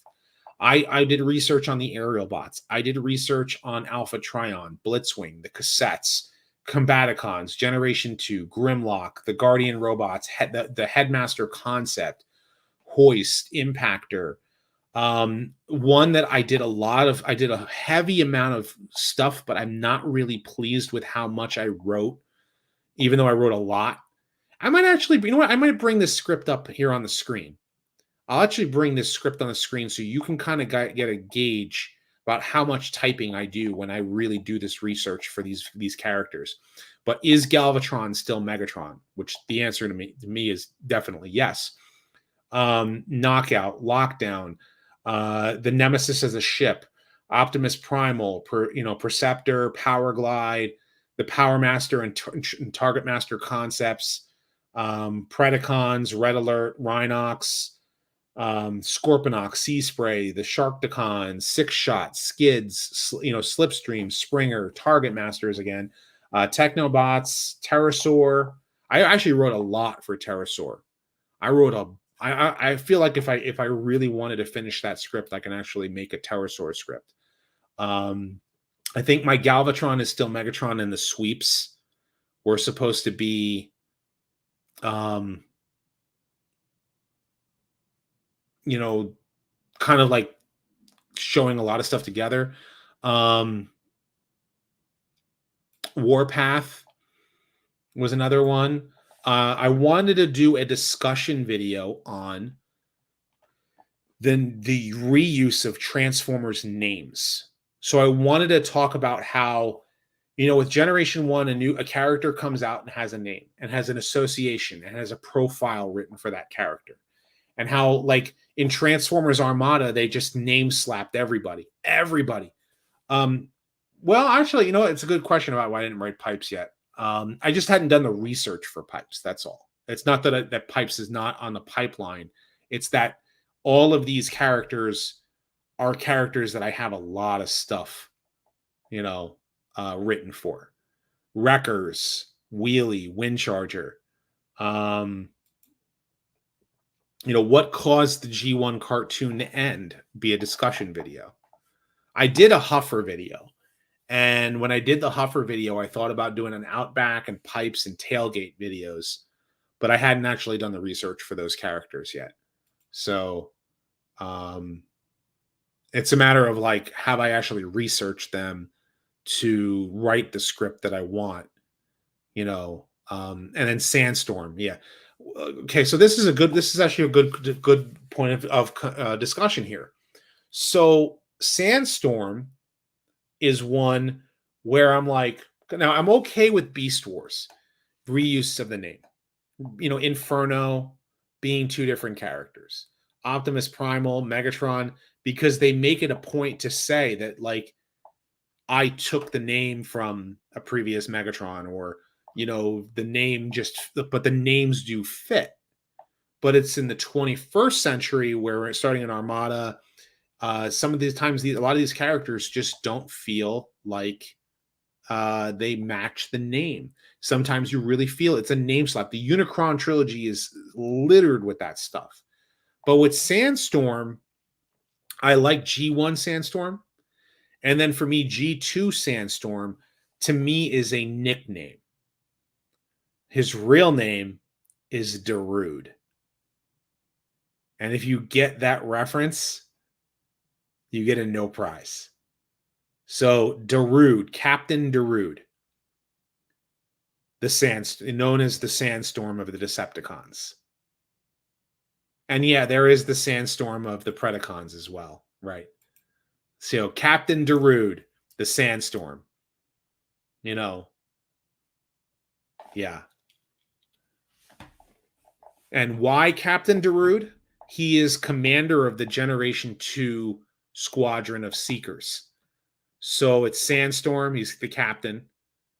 You have Cloud Cover, and you have the G2 Ramjet, which I'm thinking of whether or not that is G1 Ramjet, just in new colors, or if it's like Ramjet is his nickname too.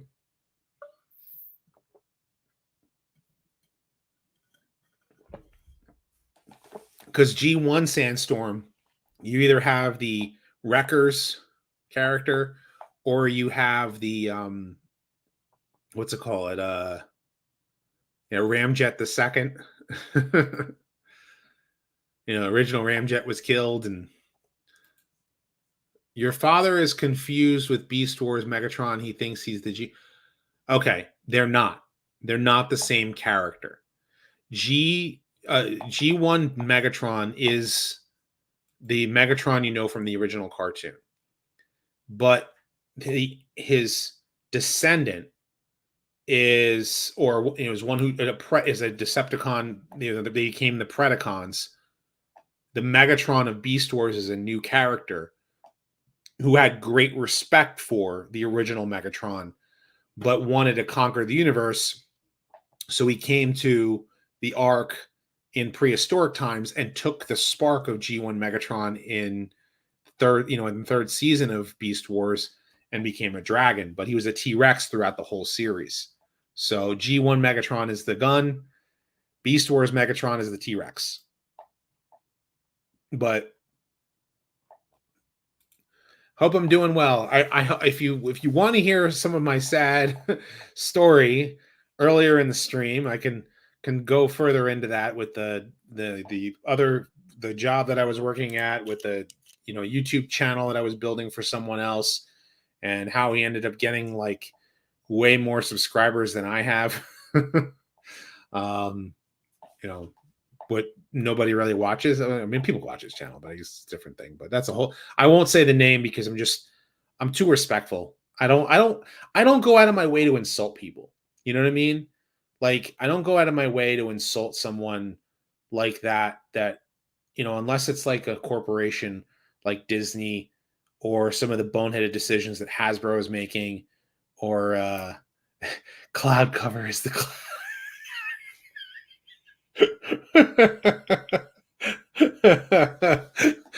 That could be a running gag. That could work as a running gag. I like the Japanese version of Armada uses Sandstorm as the name for Cyclonus. Yeah. Along with Rampage for Wheeljack. Yeah, see, I like the Japanese names. I like Grap better than Smokescreen. Never liked the idea of naming that character Smokescreen. Right? Believe it is, but it's not smart reuse. That's my issue. It's not smart reuse. The name does not fit the character. And it's because they just name slap a character with a name with no thought process involved. None. And that is the case throughout Transformers Armada. Like, and Energon. Like, Mirage as a boat. Shock Fleet works better. Down, it should be Wheeljack, not Downshift. In fact, in Japan, it's Wheeljack. In Energon. Or, oh gosh, like so many different characters, man. I mean, that is one where I will say Demolisher is a better name, but Armorhide could have worked better for the character of Demolisher, maybe. Like, Armorhide turns into Demolisher, or Demolisher turns into Armorhide. Use of names that makes sense. But most of the time, the Japanese names do match. There weren't a lot of the original characters' names based on their personalities and their powers. So if their abilities, does it really matter? Well, that's the thing, is that, do they have that ability? Why is a crane truck that does not create smoke screens called Smokescreen?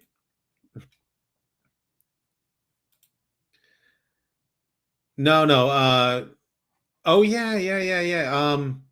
That was because they were trying to go with the movies. They thought that the movies was they thought that the movies and animated were supposed to be in the same continuity. And they thought that it was weird that there were certain characters that were not in weird places, and so there was confusion with Transformers animated. In fact, Transformers Prime was not well received in Japan. Transformers Prime Soundwave is Snake Eyes.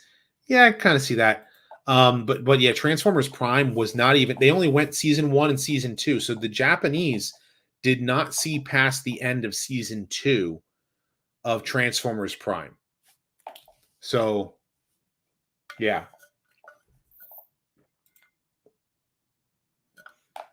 Which turned Hauler into a new character. That turned Hauler. Does the purchase of EOne? Yes. Yes. I think it does. And I'll tell you why. We don't know if they're going to make a season 2 of Transformers Earthspark. It could be possible that Earthspark is canceled because of it. Does it mean it will be?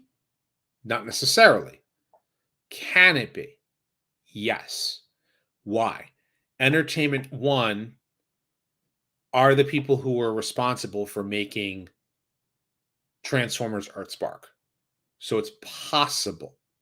I don't know the validity to that, so don't hold me to it. Don't consider it news, but it's possible that Entertainment One, they might not make a season 2 of Transformers Earthspark.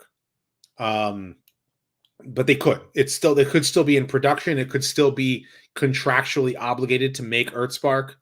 So if they make a season 2 of Earthspark, then it'll be that.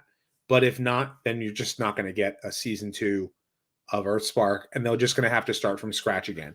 Personally speaking, my Transformers, for new Transformers entertainment right now, these comics, I just got issue 3. Dude, Skywarp versus Optimus in issue 3 blows a lot of the stuff I've been seeing lately out of the water. My man. Yeah, so if season 2 has been confirmed, that's what I'm saying. They might be contractually obligated to complete season 2. Because if they already purchased those episodes, then they already are in production. So the money is already going out there. It's already going to go out. They're going to make a season 2. And then that'll be it. That might be the conclusion of Earthspark. So,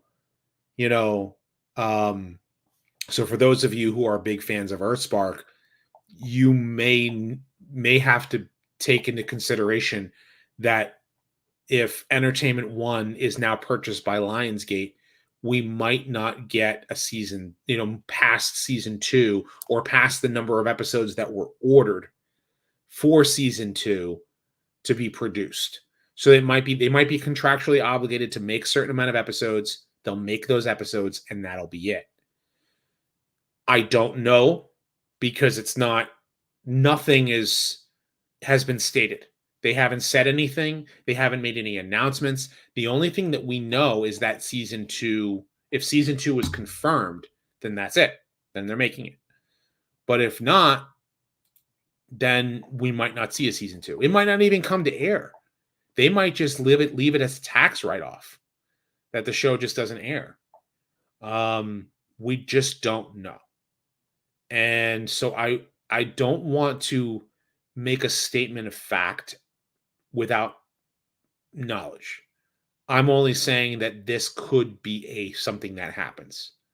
So if it does happen, then just understand that is what happened. So, and Hasbro is hurting for money right now, and it's not Transformers that's causing it. Well, it could be part of it. I mean, it could be some of the things or the things that you may not like in Transformers might be, you're feeling the effects, but you're not as bothered by it, kind of thing.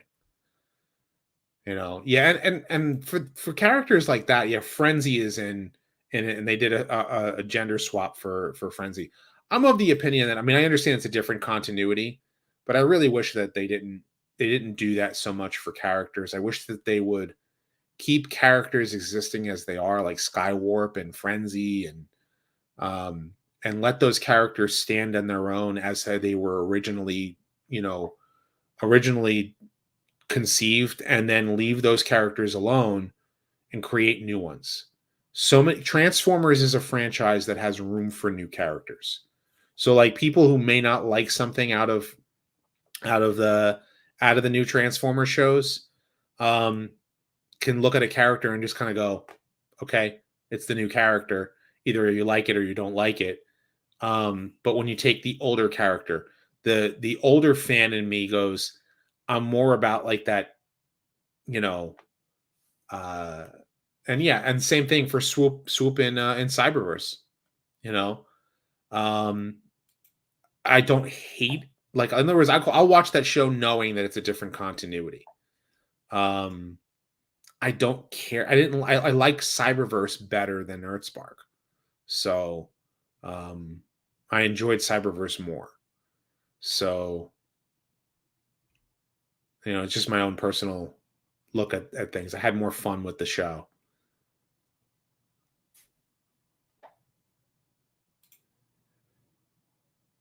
Yeah, and it's poor taste. You're right. RC has a swap and backstory. You're absolutely right. Um, they do this. They do that with They did that with her with Transformers Prime, right? And that's what I was talking about earlier with Transformers Prime to the G1 character. Do I like the trans tech designs? Hmm, I think it's kind of like one of those like, oh man, this is so weird and so out there. And you can kind of look at them and go, I kind of see that character existing that way, but like Cheetor or Optimus Prime or um, but it's like one of those things where um it was great in concept, not so great in execution.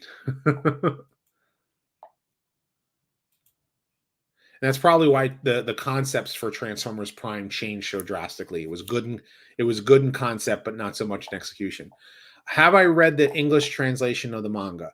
Yes, we're at the end. Esmeril and Desaurus's wife and Lyzak, which is Leo Zak's sister, right? They talk about that, and I've read that before. So um, they tried Power of the Primes and Combiner Wars. Now they do something more animal-based Transformers. Well, I mean, you had Kingdom, right, which was supposed to have more Beast Wars related stuff, but they didn't execute the Beast Wars characters very well in that show. I mean, a lot of people hate the Netflix trilogy. Um, for me, I enjoyed Kingdom as a show. Like, I think it was a lot of people really like Siege. I liked parts of, like, a lot of Kingdom. I kind of liked the ending, and then again, I didn't. But I don't know. Like, I didn't hate the Netflix trilogy like others did. I hated Earthrise because I hated what they did to. I actually don't. To me, the Optimus Prime of the Netflix trilogy is awful, and I've said that to FJ DeSanto, with an understanding. Like, guy, look, dude, I understand you were trying to get Optimus from one point to another, but I really hated how you treated that character, and he understood that, and it was like one of those things where he and I were, didn't see eye to eye on that. But there was other things that we both loved just sharing with each other, and we're just talking about stuff. And um, I think that Energon, the dub for Energon, actually, you know what? I think the Prime Wars trilogy, I think, was probably not as like was where um I think they were for that. I think they were really trying to shoehorn that in because um, they initially made Dragstrip, a male transformer, and then they shoehorned it into a female transformer. Again, different continuity. Have to look at it from that perspective. I really wish that they would stick to the origins of certain characters, especially for ones that have a legacy. But a lot of times they don't anymore. So, and I appreciate that, and I appreciate that that people, like they say, like only the last two episodes, and that's where, like, you had Galvatron and Nemesis Prime versus Optimus and everybody, and watching. I think it was Galvatron kicking Cheetor. It was a really cool battle at the end. Um, Mm, that's fair. That's fair. Yeah. The Energon is better than the Prime Wars trilogy. I think Prime Wars trilogy is like low point, especially I really didn't care for Titan's Return. Gosh, that show. So bad. So bad. Triptychon walked slower than Godzilla, right? Triptychon walked slower than Godzilla. Ugh.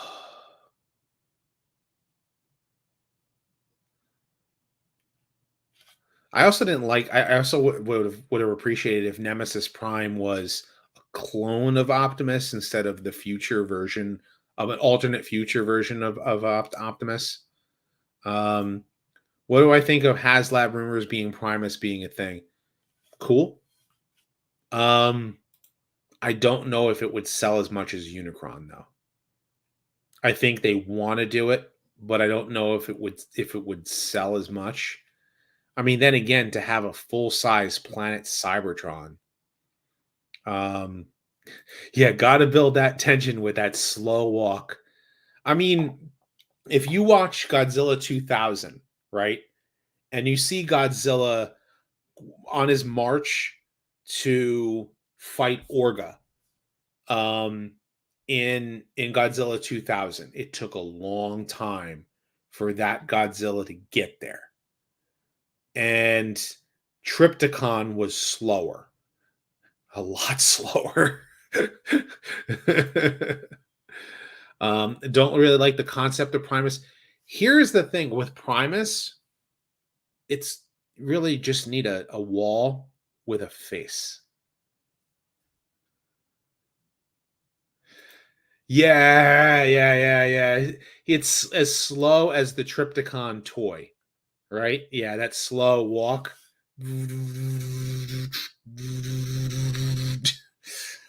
For those of you who have a Triptychon toy, um, but yeah, but the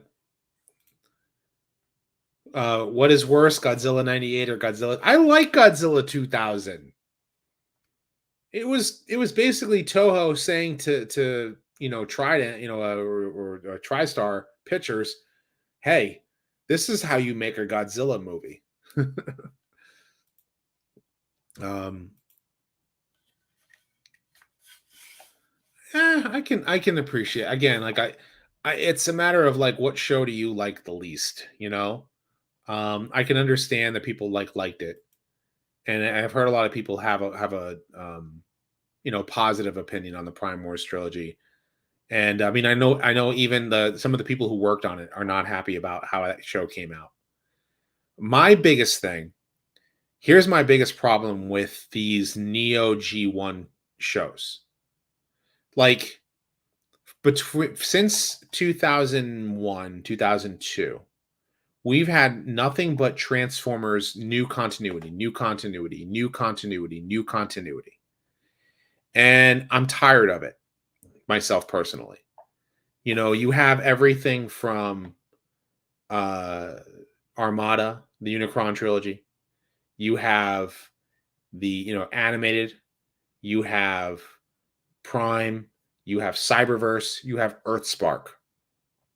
And out of those 5 shows, you also have the live action films. But then you have the comic books. So out of the comics, you have the Dreamwave continuity. Then you have the IDW continuity, the first one. Then you have a second IDW continuity.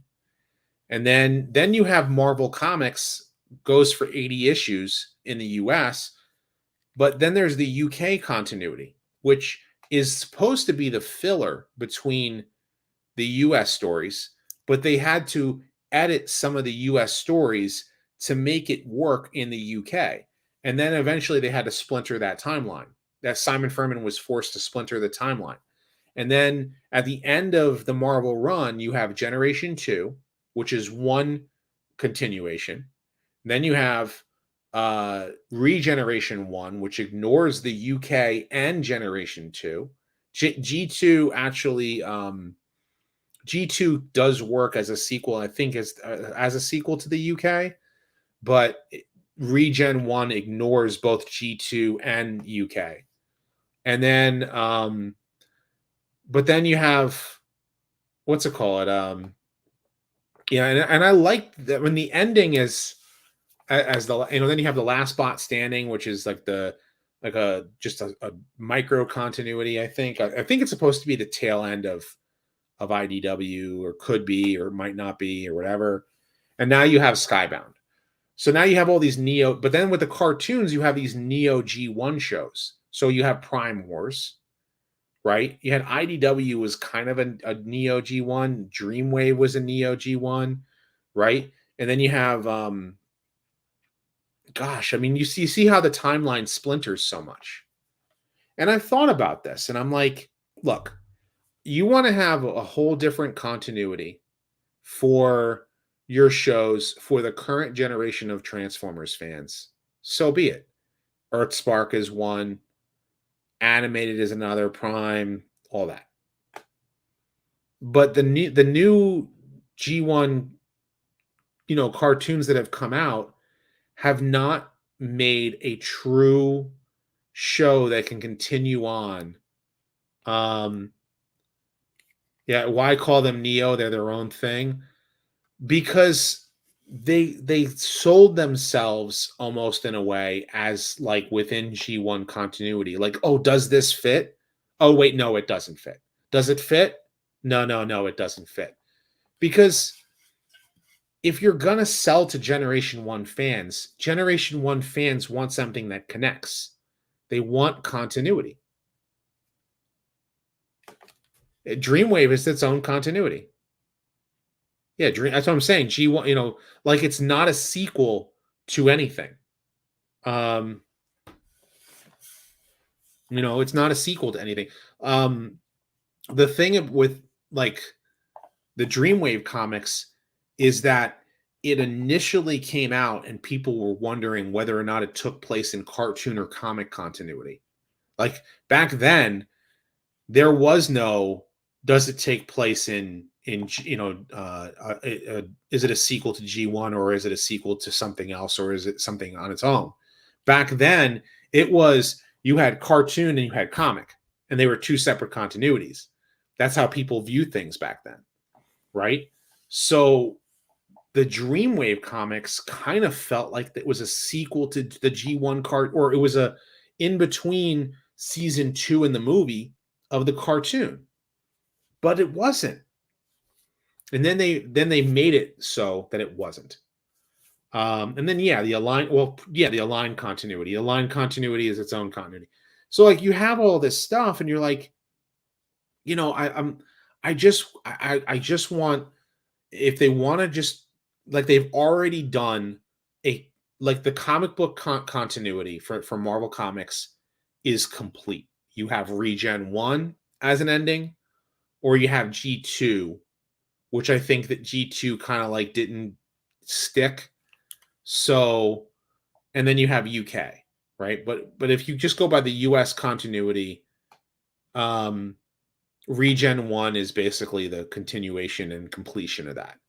Why can't the G1 cartoon continue on for the adult fan that has stuck by the franchise for so long? I don't think it's something that'll ever happen. I don't think that'll ever happen because they just don't want, like the writers themselves don't care. Like they don't care to make something that fits. And so Prime Wars doesn't fit. The Netflix trilogy can't fit. They don't fit continuity wise. So they've not made a continuation of the cartoon that that is for the adult fan. You have the new stuff. You'll always have the new stuff. But the original fans that have been around for a long time just kind of want that long-standing continuity. And I'm tired of multiverse. If you want my honest opinion about multiversal stuff, I think that multiverse is kind of a cop-out. We wrote ourselves into a corner. We don't know where to continue. Let's end. Let's start over. Let's hit the reset button. It's like playing the same video game over again. You play it 100 times. Do you feel the same connection that you did the last time you played it? I mean, sometimes we do. Sometimes we play the same game over and over again and we get the same enjoyment out of it. But sometimes we want the next chapter in that story.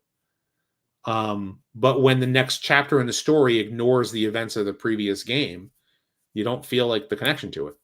And then, yeah, I would love a Rodimus Prime as leader of the Autobots again. A Star Saber and Deathsaurus, and so here's what I would love to see. I would love to see something that goes from episode 99,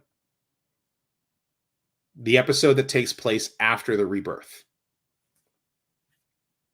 Can we get that? Never. Probably never will. You know what I'm saying? Like, people, I love it when people say, like, oh, is that you just want your G1 stuff? Like, yeah, I want my G1 stuff. Why can't I have that? Well, you already have the old show. Why can't I have Transformers Animated Season 4? Why can't I have Transformers Prime Season 4? And it's like, your show was another, reboot. I'm talking about go back from where it all started, where it all began, and let's have a continuation. Let's bring in some of those characters from the other universes, but not through a time portal, not through a multiversal portal. No. Come up with a creative way to introduce those new characters into the Sunbow G1 cartoon continuity. Let's make a cartoon where Optimus Prime is not the main draw. It's just never going to happen. We're never, and for those of us who have been around for a long time, I say this as with the understanding that it's not going to happen. You know what I mean? But if you have someone who cares about continuity, sometimes having a single continuity creates more problems. It only creates problems with bad writers. It only creates problems with bad writers. Just saying. Yeah. Yeah, what I'm describing is like X-Men 97, but for Transformers. Exactly. Modern dubs and recuts of Japanese continuity. That's one way to go about doing it. But I mean, I'm saying this from a hypothetical standpoint with the understanding that it will not happen. So it's not like one of those things where I'm like, oh man, they should just bring back G1 and just like, go crazy and think that like that'll actually ever happen. It's a pipe dream. It's a pipe dream. So when I talk about these things, I'm like, I want to see a season where they continue on with the Headmasters and the Target Masters. Lead into Optimus Prime becoming a Power Master. Make Hot Rod become Rodimus Prime again. The G1, and here's the thing. And you want to bring up the Japanese continuity. When you watch the Headmasters, do you ever feel like the Japanese continuity understood those characters? I mean, Six Shot at the end of Headmasters becomes a good guy. After killing Ultra Magnus, after, forcing, Chrome Dome to kill his friend, like Six Shot just, hey, I saved Daniel, so therefore I'm a good guy.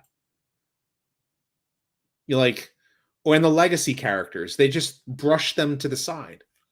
It just didn't feel like it actually connected. And they threw cameo after cameo in because they didn't understand the characters. They didn't know how to, and everybody who watches the Japanese continuity go ahead and look at Victory as the best of the three. And some people really love Master Force. I'm not a big fan of Master Force, although I do like some of the concepts and the characters. But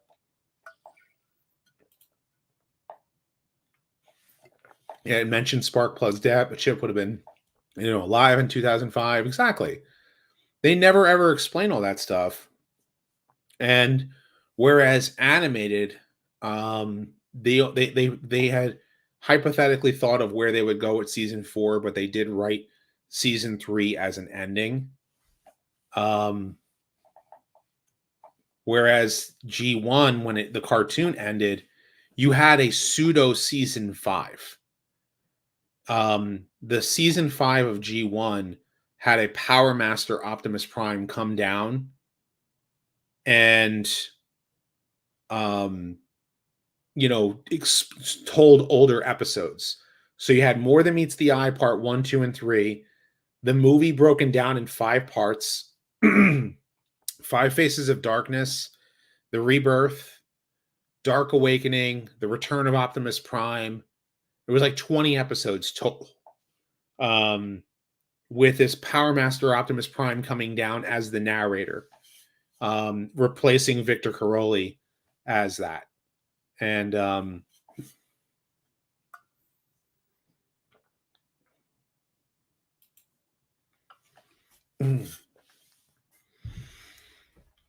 season 3 ends with it ends with the Return of Optimus Prime, and the Rebirth was supposed to be 5 episodes and was brought down to 3. So it was supposed to end at episode 100, and it would have been 100 episodes of G1, but the budget for the show was drastically cut, and they went down from 5 episodes down to 3. So Rebirth was rushed.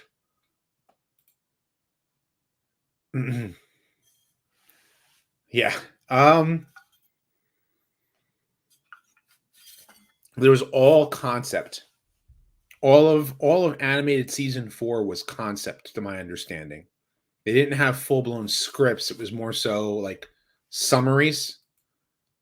Yeah, I wish they ended at 100 episodes. It would have been nice to say that you have 100 episodes plus the movie. You have to say 98 episodes plus the movie.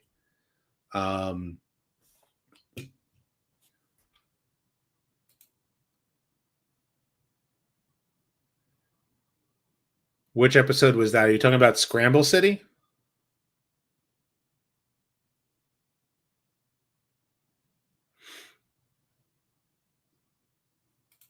Yeah, season 4 left with a cliffhanger. Exactly. Galvatron was floating through space aboard Scorponok. I wanted to know what happened after.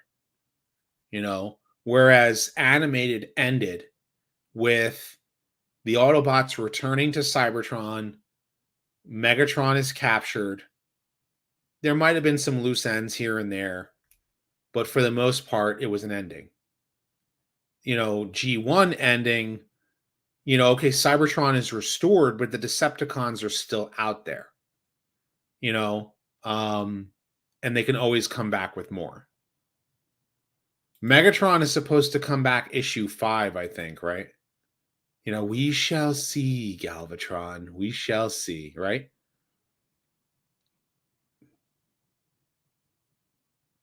So here is one way they could continue on. They could use Headmaster's footage and incorporate that and localize that, into a pseudo season 4 and end with, let's say, Optimus Prime is like, can they revive him? Because he dies in episode 3 of Headmasters, but then his body is supposed to be used for God Jinrai, and that was supposed to be Power Master Optimus Prime.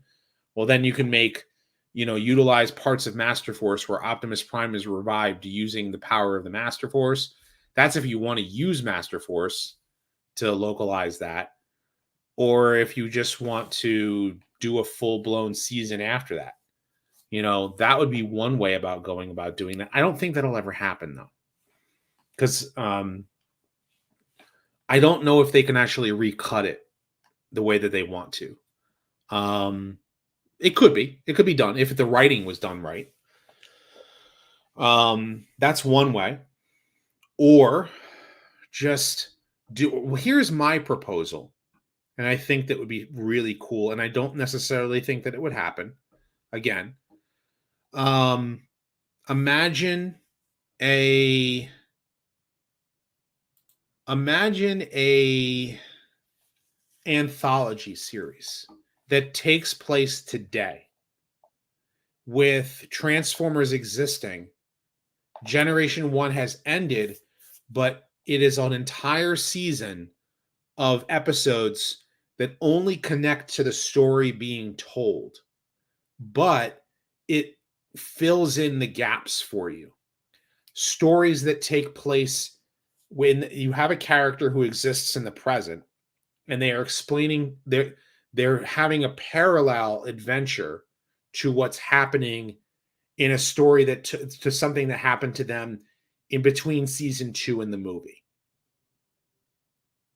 And then the next episode might be the origin of a character in who was introduced in this series. It's a continuation of season a continuation of G1, but you have individual stories that kind of fill in the gaps, so that but there is an overarching plot that you don't realize is actually happening until the end of the series, or until the end of the season, where the Decepticons are returning, they're doing something, and now that overarching plot of things that are happening end up at the end of season 1. The Decepticons now return to Cybertron after all these years, but you already knew they were coming because you found out about it, because let's say Shockwave, we learn, is on Cybertron. We learn how he was alive. Windblade is introduced, and we learn her origin and how it's connected to the season 3 episode, The Face of the Ninjaka. That's how I would do it. Have Slipstream exist and kind of tell her story about how she, what her adventures were, why she wasn't seen during season 1 and season 2, and like kind of introduce her into the mythos, and add in some of the characters like Armada, or but then at the same time there are flashbacks. So let's say you bring in a G1 version of Bulkhead, and Bulkhead comes in and he's teaming up, let's say, with another Autobot. And that Autobot, let's say, is a season 1 Autobot. And let's say, like, talking about this, and then they flash back to when Bulkhead and that character and Ironhide and Brawn did a big, everybody who's strong did this like big adventure or whatever, and have that flashback happen. You know what I'm saying? Introduce Unicron trilogy characters that don't take the place of someone else. That would be kind of cool. Like how cool would that be to, what happened to the generic Seekers? Let's say one of them was Blitzwing. That's just kind of like my running theory on that. Like, fill in the gaps in places, fill in continuity gaps, but at the same time, do this whole overarching plot through a whole season where you bring in some of the characters from other universes, but they exist with an origin that exists within in the Sunbow G1 cartoon universe. And then you have all these stories happen, and you explain, like, do this whole adventures of Headmasters and Target Masters, do adventures with Decepticons, Power Masters, and things of that nature, and then bring them into modern day.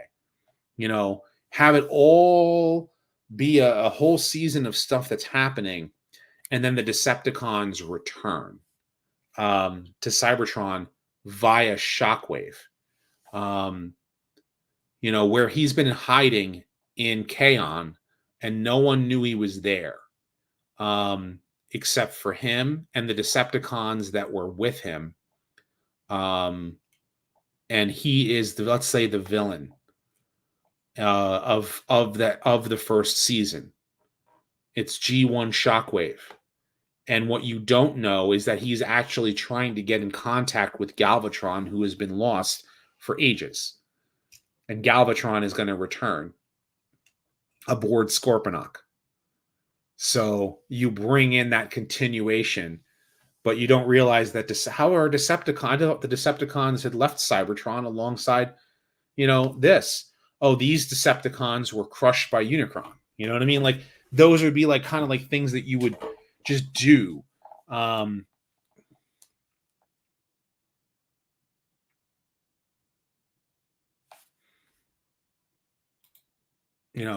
Thunderblast? Yeah, Thunderblast can happen. Yeah, I mean, you can bring in so many characters, right? Have it be Shockwave's squad of Decepticons that you never knew existed. Like that would just be kind of cool way of doing it. Right.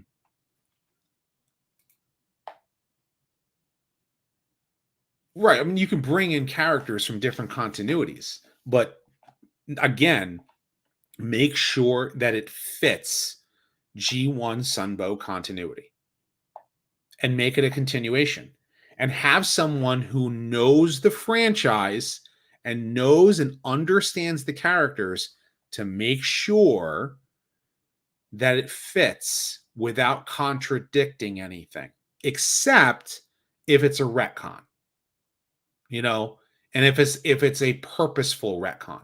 Like we knew that in the original episode it happened this way. We knew we had to write around it, so this is how we wrote around it. You know what I mean? Like be purposeful with it and make people understand, like, we want to make sure these characters work. And the idea is this is how you would, make the story work. So have the Dinobots have a 6th or 7th member. Sure. Why not? Season 3 was missing several Junkions. Watch the big broadcast of 2006 again. You'll see a lot of Junkions on the big broadcast of 2006.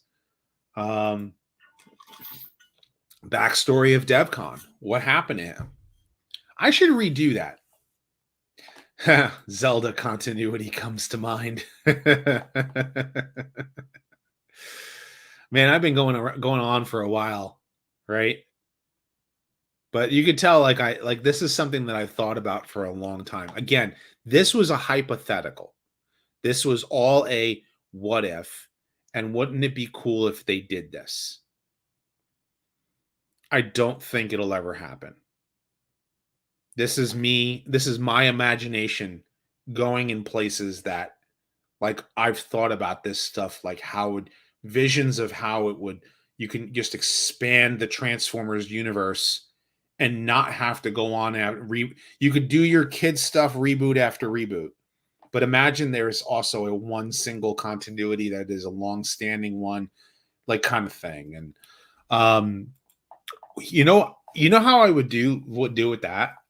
So in Five Faces of Darkness, you either do two things. You either reanimate Five Faces of Darkness with Toei style animation, or what if the group of Insecticons that you see in Five Faces of Darkness are not Shrapnel, Kickback, and Bombshell?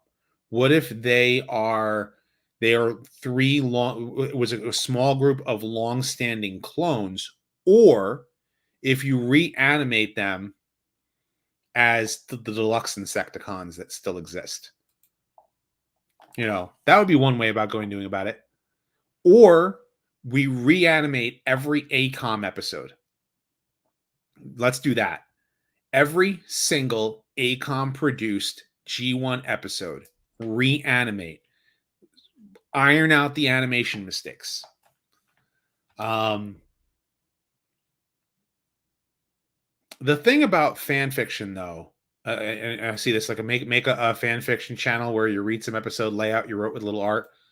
That would be kind of cool. Yeah. I love that. That was so good.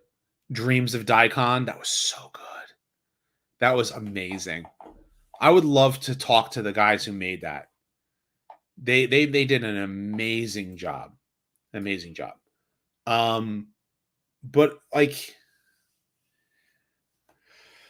yeah, reanimating G1 would be awesome. Yeah, I mean, that doesn't necessarily have to be full-blown reanimation. Like, it just can be like fix the animation errors in the Toei produced episodes and reanimate every ACOM episode, and the unknown studio of season 2.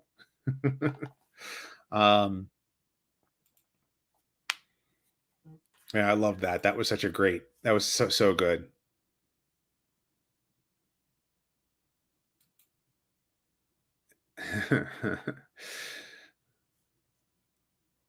But it was still, I thought it was fun.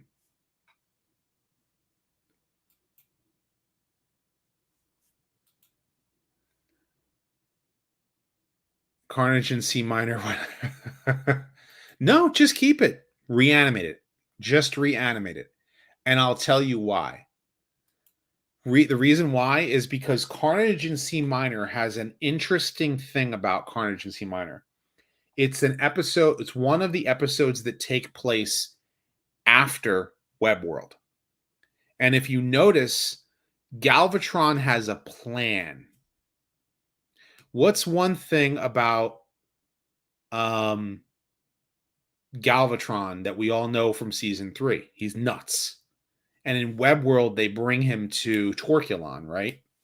This super loyal Cyclonus, right? Just as loyal as Skywarp was to Megatron. He feels the best way to handle Galvatron is to help him. He really feels he can help Galvatron by bringing him to Torculon. Well, it actually worked a little bit. Not 100%, but it worked a little bit. And Galvatron is a little bit more sane in Carnage in C minor. And in Carnage in C minor, he actually has got a whole plan to use the harmony with Soundwave against Metroplex. That was actually an interesting plot. Like, use this musical weapon, used Soundwave. And it's another episode where Soundwave and Blaster actually have a fight, which is something that you don't see in every single episode. So you get an opportunity to have that. So when everyone sits there and clamors on about Carnage in C minor being such a terrible episode, it's a poorly animated episode. It's a mediocre plot, but it has some golden nuggets in there. And if you could take those golden nuggets and animate it well, it wouldn't be like, you would then look at BOT as a bad episode. So, yeah, reanimate. I don't think Toei would, but I mean, have it in the Toei style so that G1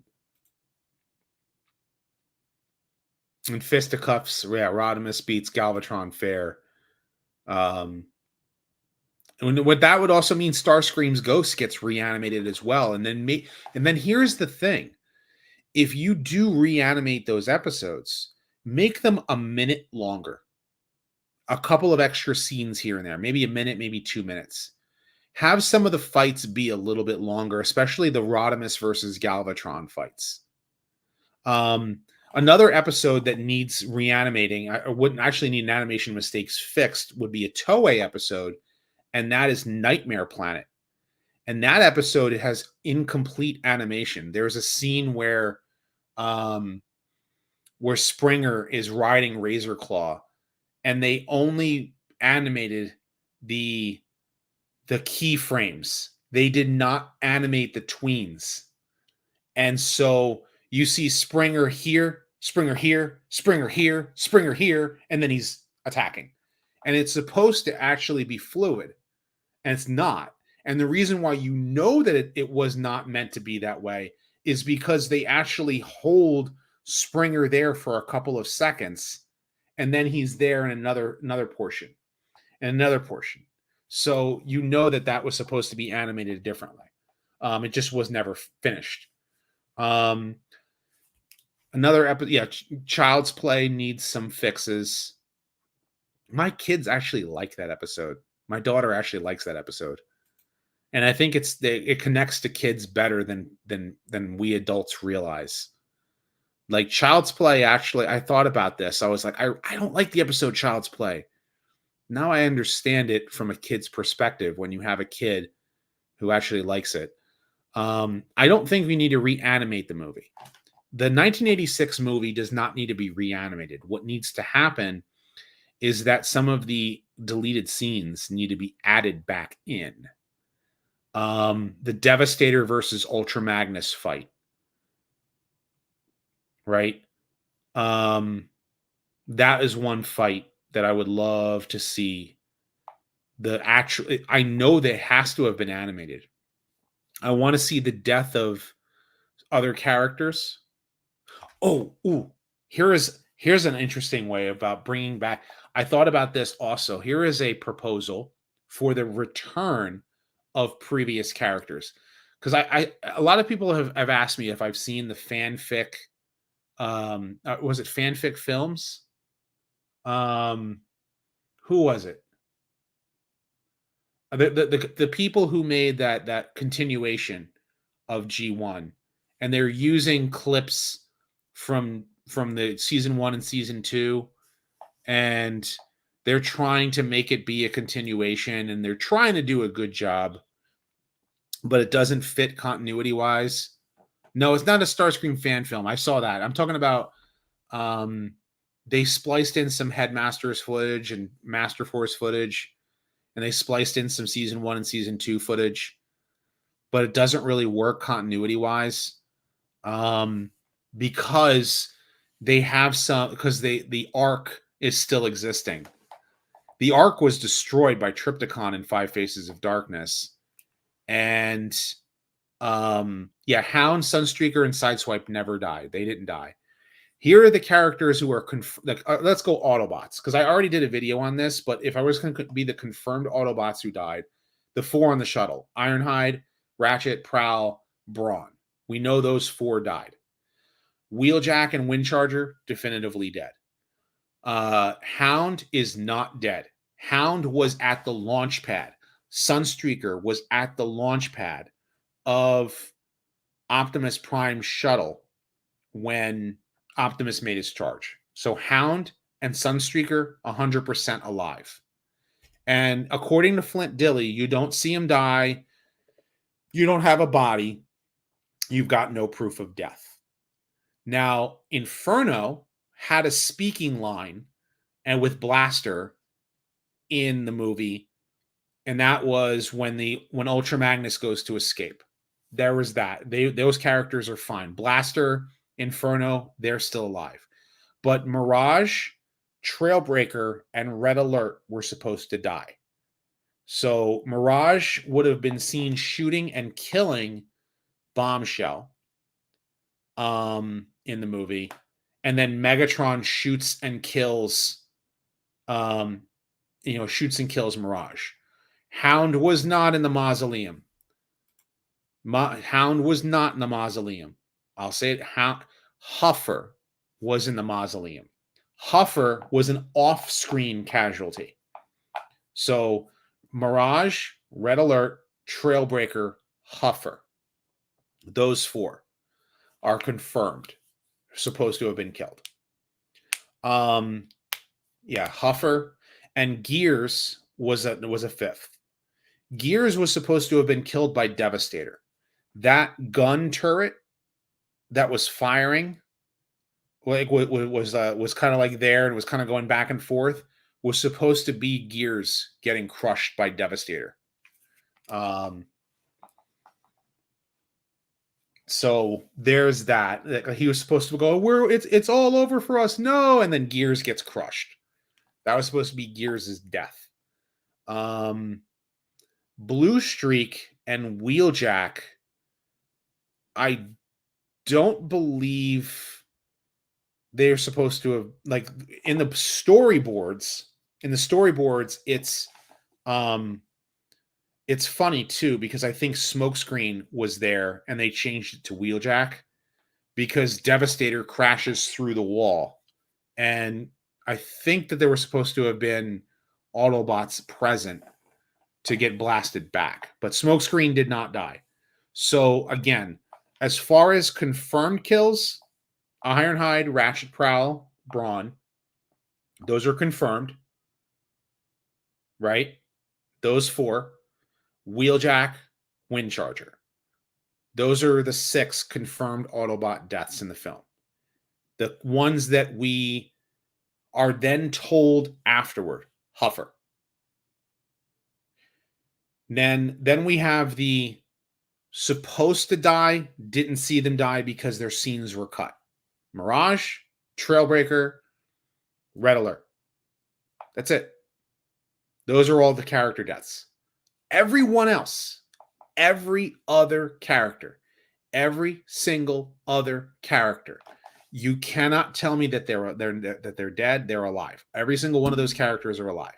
So Warpath shows up in season 3, has a lot of speaking lines in season 3. Powerglide in season 3. Beachcomber, a whole bunch of characters that you think that might be dead. They show up. They actually show up in season 3. They might be in the background. And then you could go with the Headmasters anime, right? The Headmasters anime, did have characters show up and even having speaking lines. Prowl and Wheeljack are the only 2 that you have to really finagle your own weird way to make them still alive. And the Japanese continuity did their best to make them still alive. So, yeah, they only had the Headmasters only had Prowl, and Victory had Wheeljack, right? So what Japanese continuity did is that they actually made it where there's a splinter timeline that Wheeljack and Prowl of that universe came over. And I'm like, it doesn't really work. It's like a multiversal cop-out thing. So here's my proposal for how it works. How to bring those characters back. The Quintessons raided the Autobot Mausoleum. When they did, they reprogrammed Optimus Prime so that he would trick Rodimus Prime into all of their dooms. So they would be able to wipe out all of the Autobots.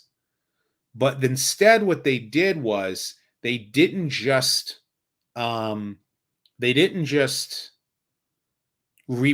Optimus. They took some of the Autobot corpses as a contingency plan. And so let's say after the hate plague, a small number of Quintessons remain, and their initial plan was to have these Autobots that were dead be reanimated and to do the same thing as what Optimus did. So Ironhide, Ratchet, Prowl, Brawn, let's say Huffer, all of them, all the dead Autobots of the movie are revived as a squad of zombie Autobots that are a little squad of Autobots being controlled by the Quintessons. And they're all dead. But what the thing is that their bodies are being used by the Quintessons. And their plan is to destroy the Autobots, right? So this would be a final return of the Quintessons as villains. And it's like the last of the Quintessons are out to get the Autobots, and they're using the dead bodies because in Dark Awakening, the mausoleum is thrown into a star. So the star, but the thing is, so you see the star is destroyed. The idea is that every old Autobot that died is melted down. Their bodies are gone. They can never come back. Well, what if their bodies were taken off of that mausoleum? Why? Because if you notice, when Daniel ran around the corner and one of the mausoleum doors opened up, a body dropped down, and it was just a gray body. Well, who was it? What if the Quintessons had replaced all of the Autobot corpses with dead Sharkticons from their initial raid of Quintessa? This is where they dumped all of their dead Sharkticons for cannon fodder, and said, we'll use these Autobots later. We'll leave Optimus Prime as a as our initial plan, but if this plan fails, we'll have a contingency with the other dead Autobots. And so then Optimus then uses the Matrix to revive them after the Quintessons are destroyed. Imagine that as this whole story plot point, bringing back all of the dead Autobots from, and I just went into a whole idea. It's just an idea. Now, would that idea work? Maybe. But I mean, imagine those corpses are lined up, and now it's a Quintesson plot. Why did we choose these Autobots? Because we knew that some of these Autobots were close to the leaders of the Autobots, especially Optimus Prime. Make Optimus Prime feel like it's all his fault that they're dead. You know what I mean? And have it's an Optimus and Rodimus. They're both leaders of the Autobots. So in that case, then have Rodimus Prime revive them. Because then it's Optimus and Rodimus versus the zombie Autobots. Yeah, Sideswipe is alive. Yeah, and that's the thing too. Yeah, Unicron said, "Discourage what I gave you, I can also take away," which is, it's a biblical quote, but using what I've given you, I can also take away. Taking from the Book of Job, but Scourge basically was told, like, hey, you were once Thundercracker. I can make, I could take your body of Scourge away.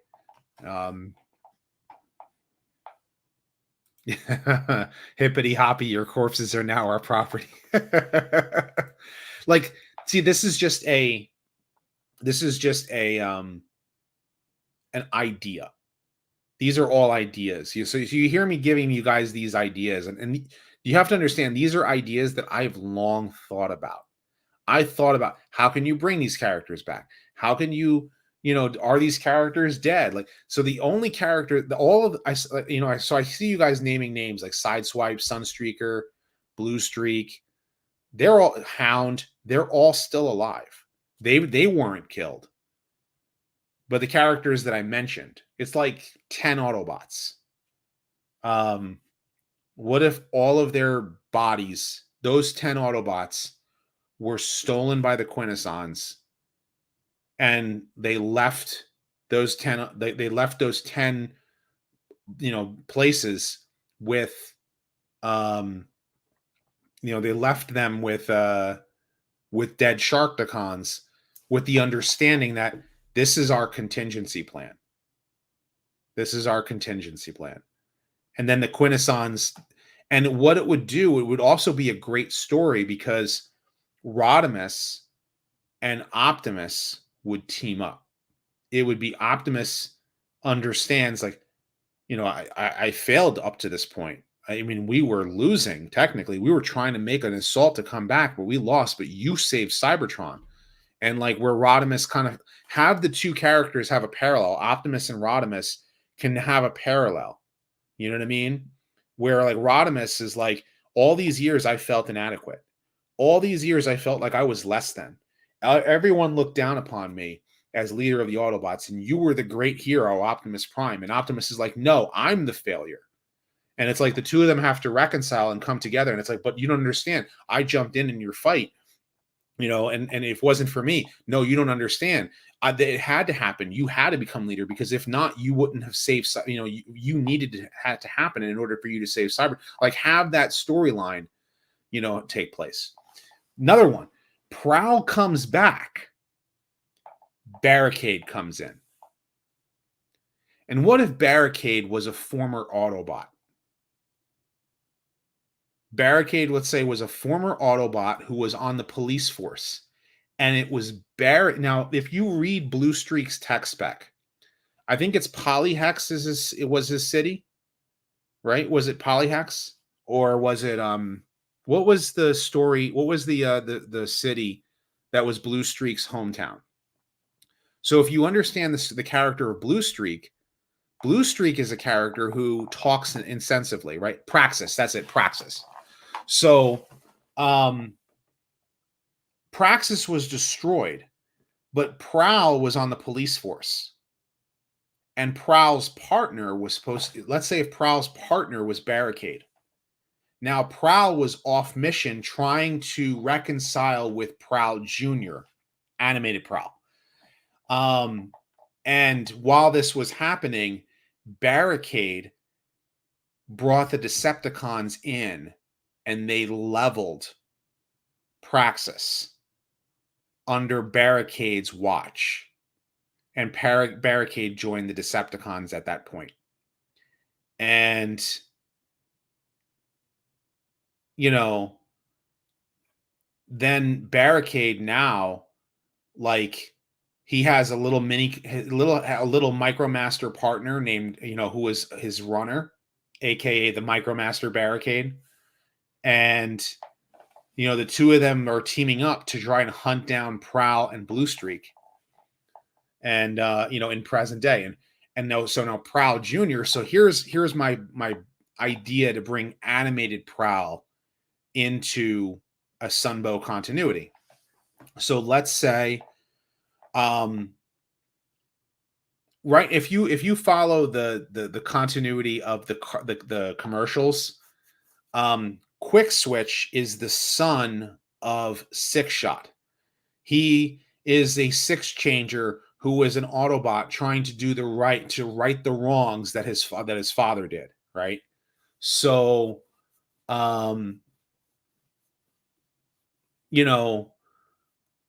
what if Prowl, the police bot Prowl, had a Prowl Jr., so to speak, and this Prowl Jr. didn't want to be involved in any war between the Autobots and Decepticons. And so the police officer Prowl of Praxis is trying to get his son to understand that the Decepticons are evil. And he's like, I don't want to be involved in the war. Praxis is leveled. Prowl, the strategist, the police officer, now joins Optimus Prime. And so the Prowl Jr. ends up getting trained as a ninja by Yokotron. Hence, animated universe kind of semi takes place in Sunbow continuity. That's just it's just an idea. It's just an idea. Does it work? It can. Does it have to be that way? Yeah. Lio Convoy, Lio Jr. Right. Exactly. Yeah. So, yeah, Legacy United. This would be a Legacy United, animated series. But you could see how like my mind goes when I think about this stuff. Like, how would this continuity work? Prowl Jr. could be a rookie under Prowl's command, like Strong Arm. There you go. What if Strong Arm is Prowl Jr.'s like the two of them are partners? Good friends with each other. Having two like they both turn into police vehicles, right? So, have Strong Arm and Prowl, Prowl the second. Let's just call him Prowl the second, right? Instead of Junior, let's call him second. Prowl, how would I make a G2 story? So I would, if I went through all of the 88 through 90 characters and have them get introduced in different places, I would have Galvatron get rebuilt into Megatron, but not just G1 looking Megatron. I would have him get rebuilt into Generation 2 Megatron with the green tank, with the rail, with the big giant purple cannon, or make them all that purple, the hero colors, the purple with the blue face. Since it's Galvatron, have him get rebuilt into Megatron in the purple color scheme. That would be cool. A G instead of the green tank, the neon green tank, let's go for the purple tank.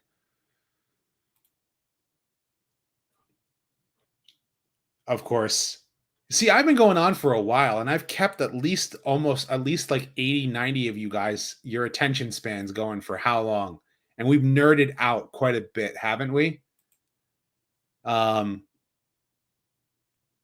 Rodimus Maximus, Rodimus Primal. Yeah. Thanks. Thank you. That would be something. That would be something, right? But you see how like I just like, man, my mind can just go into 100 different places, and I can just think about like all these different Transformers characters that can exist in places, and yes, 3 hours. 3 hours of nerding out and talking Transformers.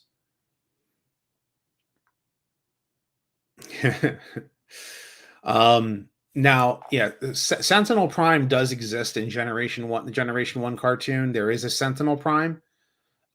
He was killed and then by Megatron. And then the Matrix Alpha Trion held on to the Matrix until he rebuilt Orion Pax into Optimus Prime. So yeah, decisions and distribution, that'll still be a thing. And so where do we go from here? I am going to be editing my kids. Yeah, I've been on for 3 hours, dude. 3 hours. I'm starting to get tired, and my voice is starting to Zeta Prime and Sentinel Prime are two separate characters. I know that they kind of merge them in certain continuities, but yeah, he's confirmed to be turning into a Mobat tank, and yeah, I talked about a lot of this stuff. Am I looking forward to 2024? So yes.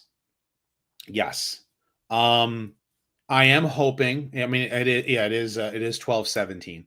I am hoping that I can make it to. I want to plan to go to MegaCon in Orlando, and I want to try to go to TFCon in Baltimore. I don't think I can make it to the one in LA, unfortunately. Can't get plane tickets. Can't get a hotel room. But I do plan to go down. It's it's only an hour drive, so my plan is to go to MegaCon. I'm just waiting on an email back from them. Hopefully I can go there, but I would love to go to LA. For what I have planned, I have 2 retrospectives planned at least for January. 2. So my next video is going to be I might take some of this live stream, and I might take pieces of what I talk about with the news, and I might make those individual videos. So if you see that on the channel, that's just designed to get the algorithm generating more content on the channel, because it separates stuff from live to actual video, and I think the algorithm does affect that. So I'm trying to help build the channel back up, right? New retrospectives, right? I have 2 at least minimum for January that I absolutely will have done. I want to go back and I want to redo some of my old ones, and understand that I want to redo them because they're necessary to get they're almost necessary. Like I almost need to redo Rodimus Prime. I would like to just fix up the Blue Streak, the Cosmos videos. I already did Prowl this year. I want to do some toy reviews. I mean, I would love to take this guy out of the box. I want to take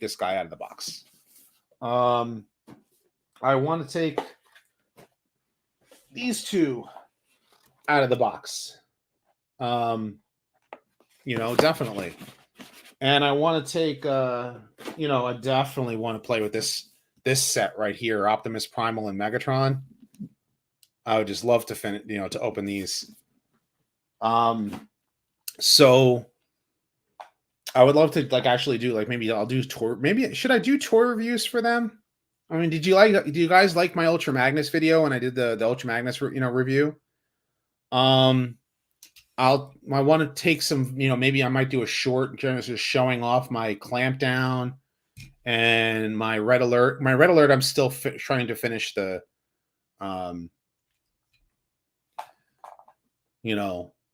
the custom. I'm still working on the custom job for him. So, I mean, maybe I'll do some more to the toy reviews. I have a whole setup right there, right? That's where my my Teletran 1, and right now I have RC is under some paint that she's drying because I'm giving her a little bit of TLC.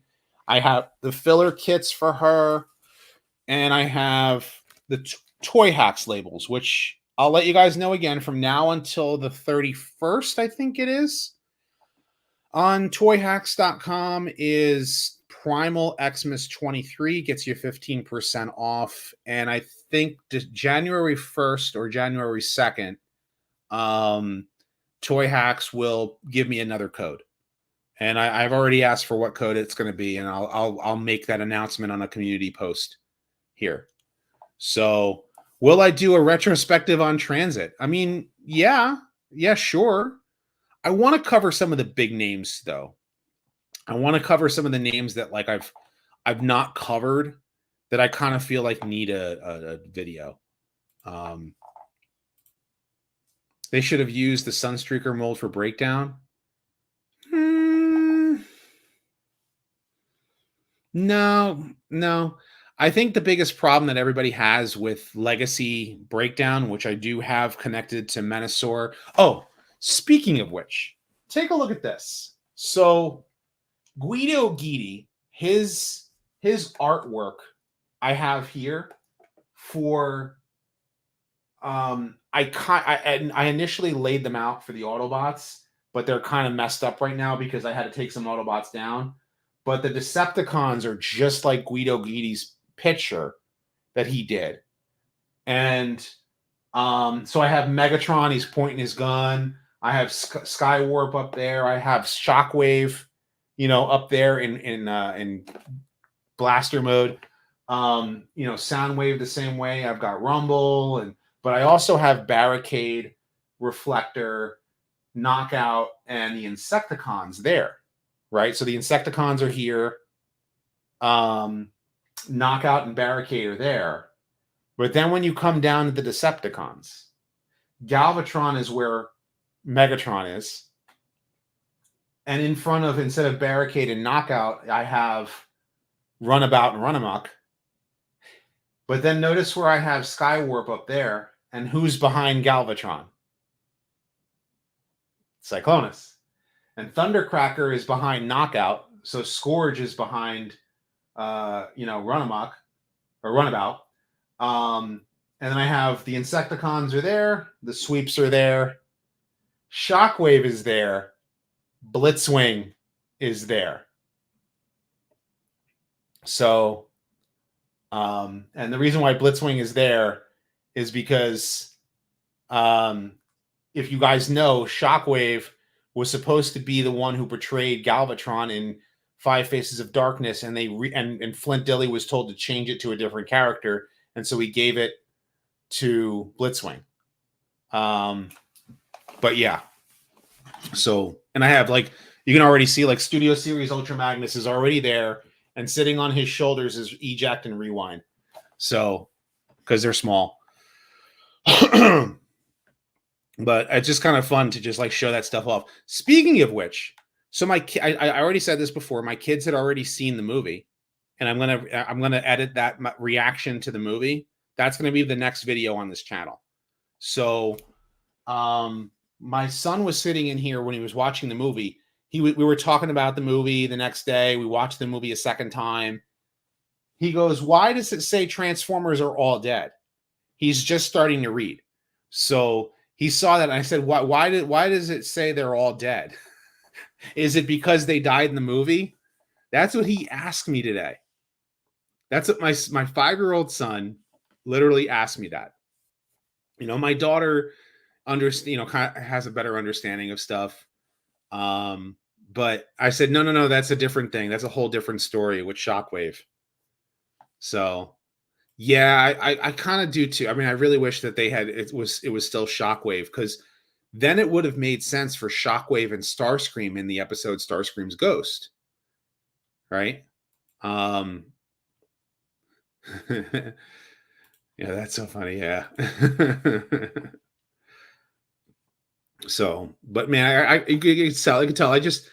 This has been an absolute blast. I've had fun just talking with you guys for 3 hours and 10 minutes. Man, kept so many of you guys' attention, and I know so many of you have to go. Work day tomorrow. I'll be working on my next retrospective. Yeah, yeah. I said it's just a different story with Shockwave. That would completely go over his head. So, but I have another retrospective coming, and I'll be editing my video for the G1 movie reaction for my kids. The ending, you'll find out which character my son was upset about at the end of that. And we'll leave it at that.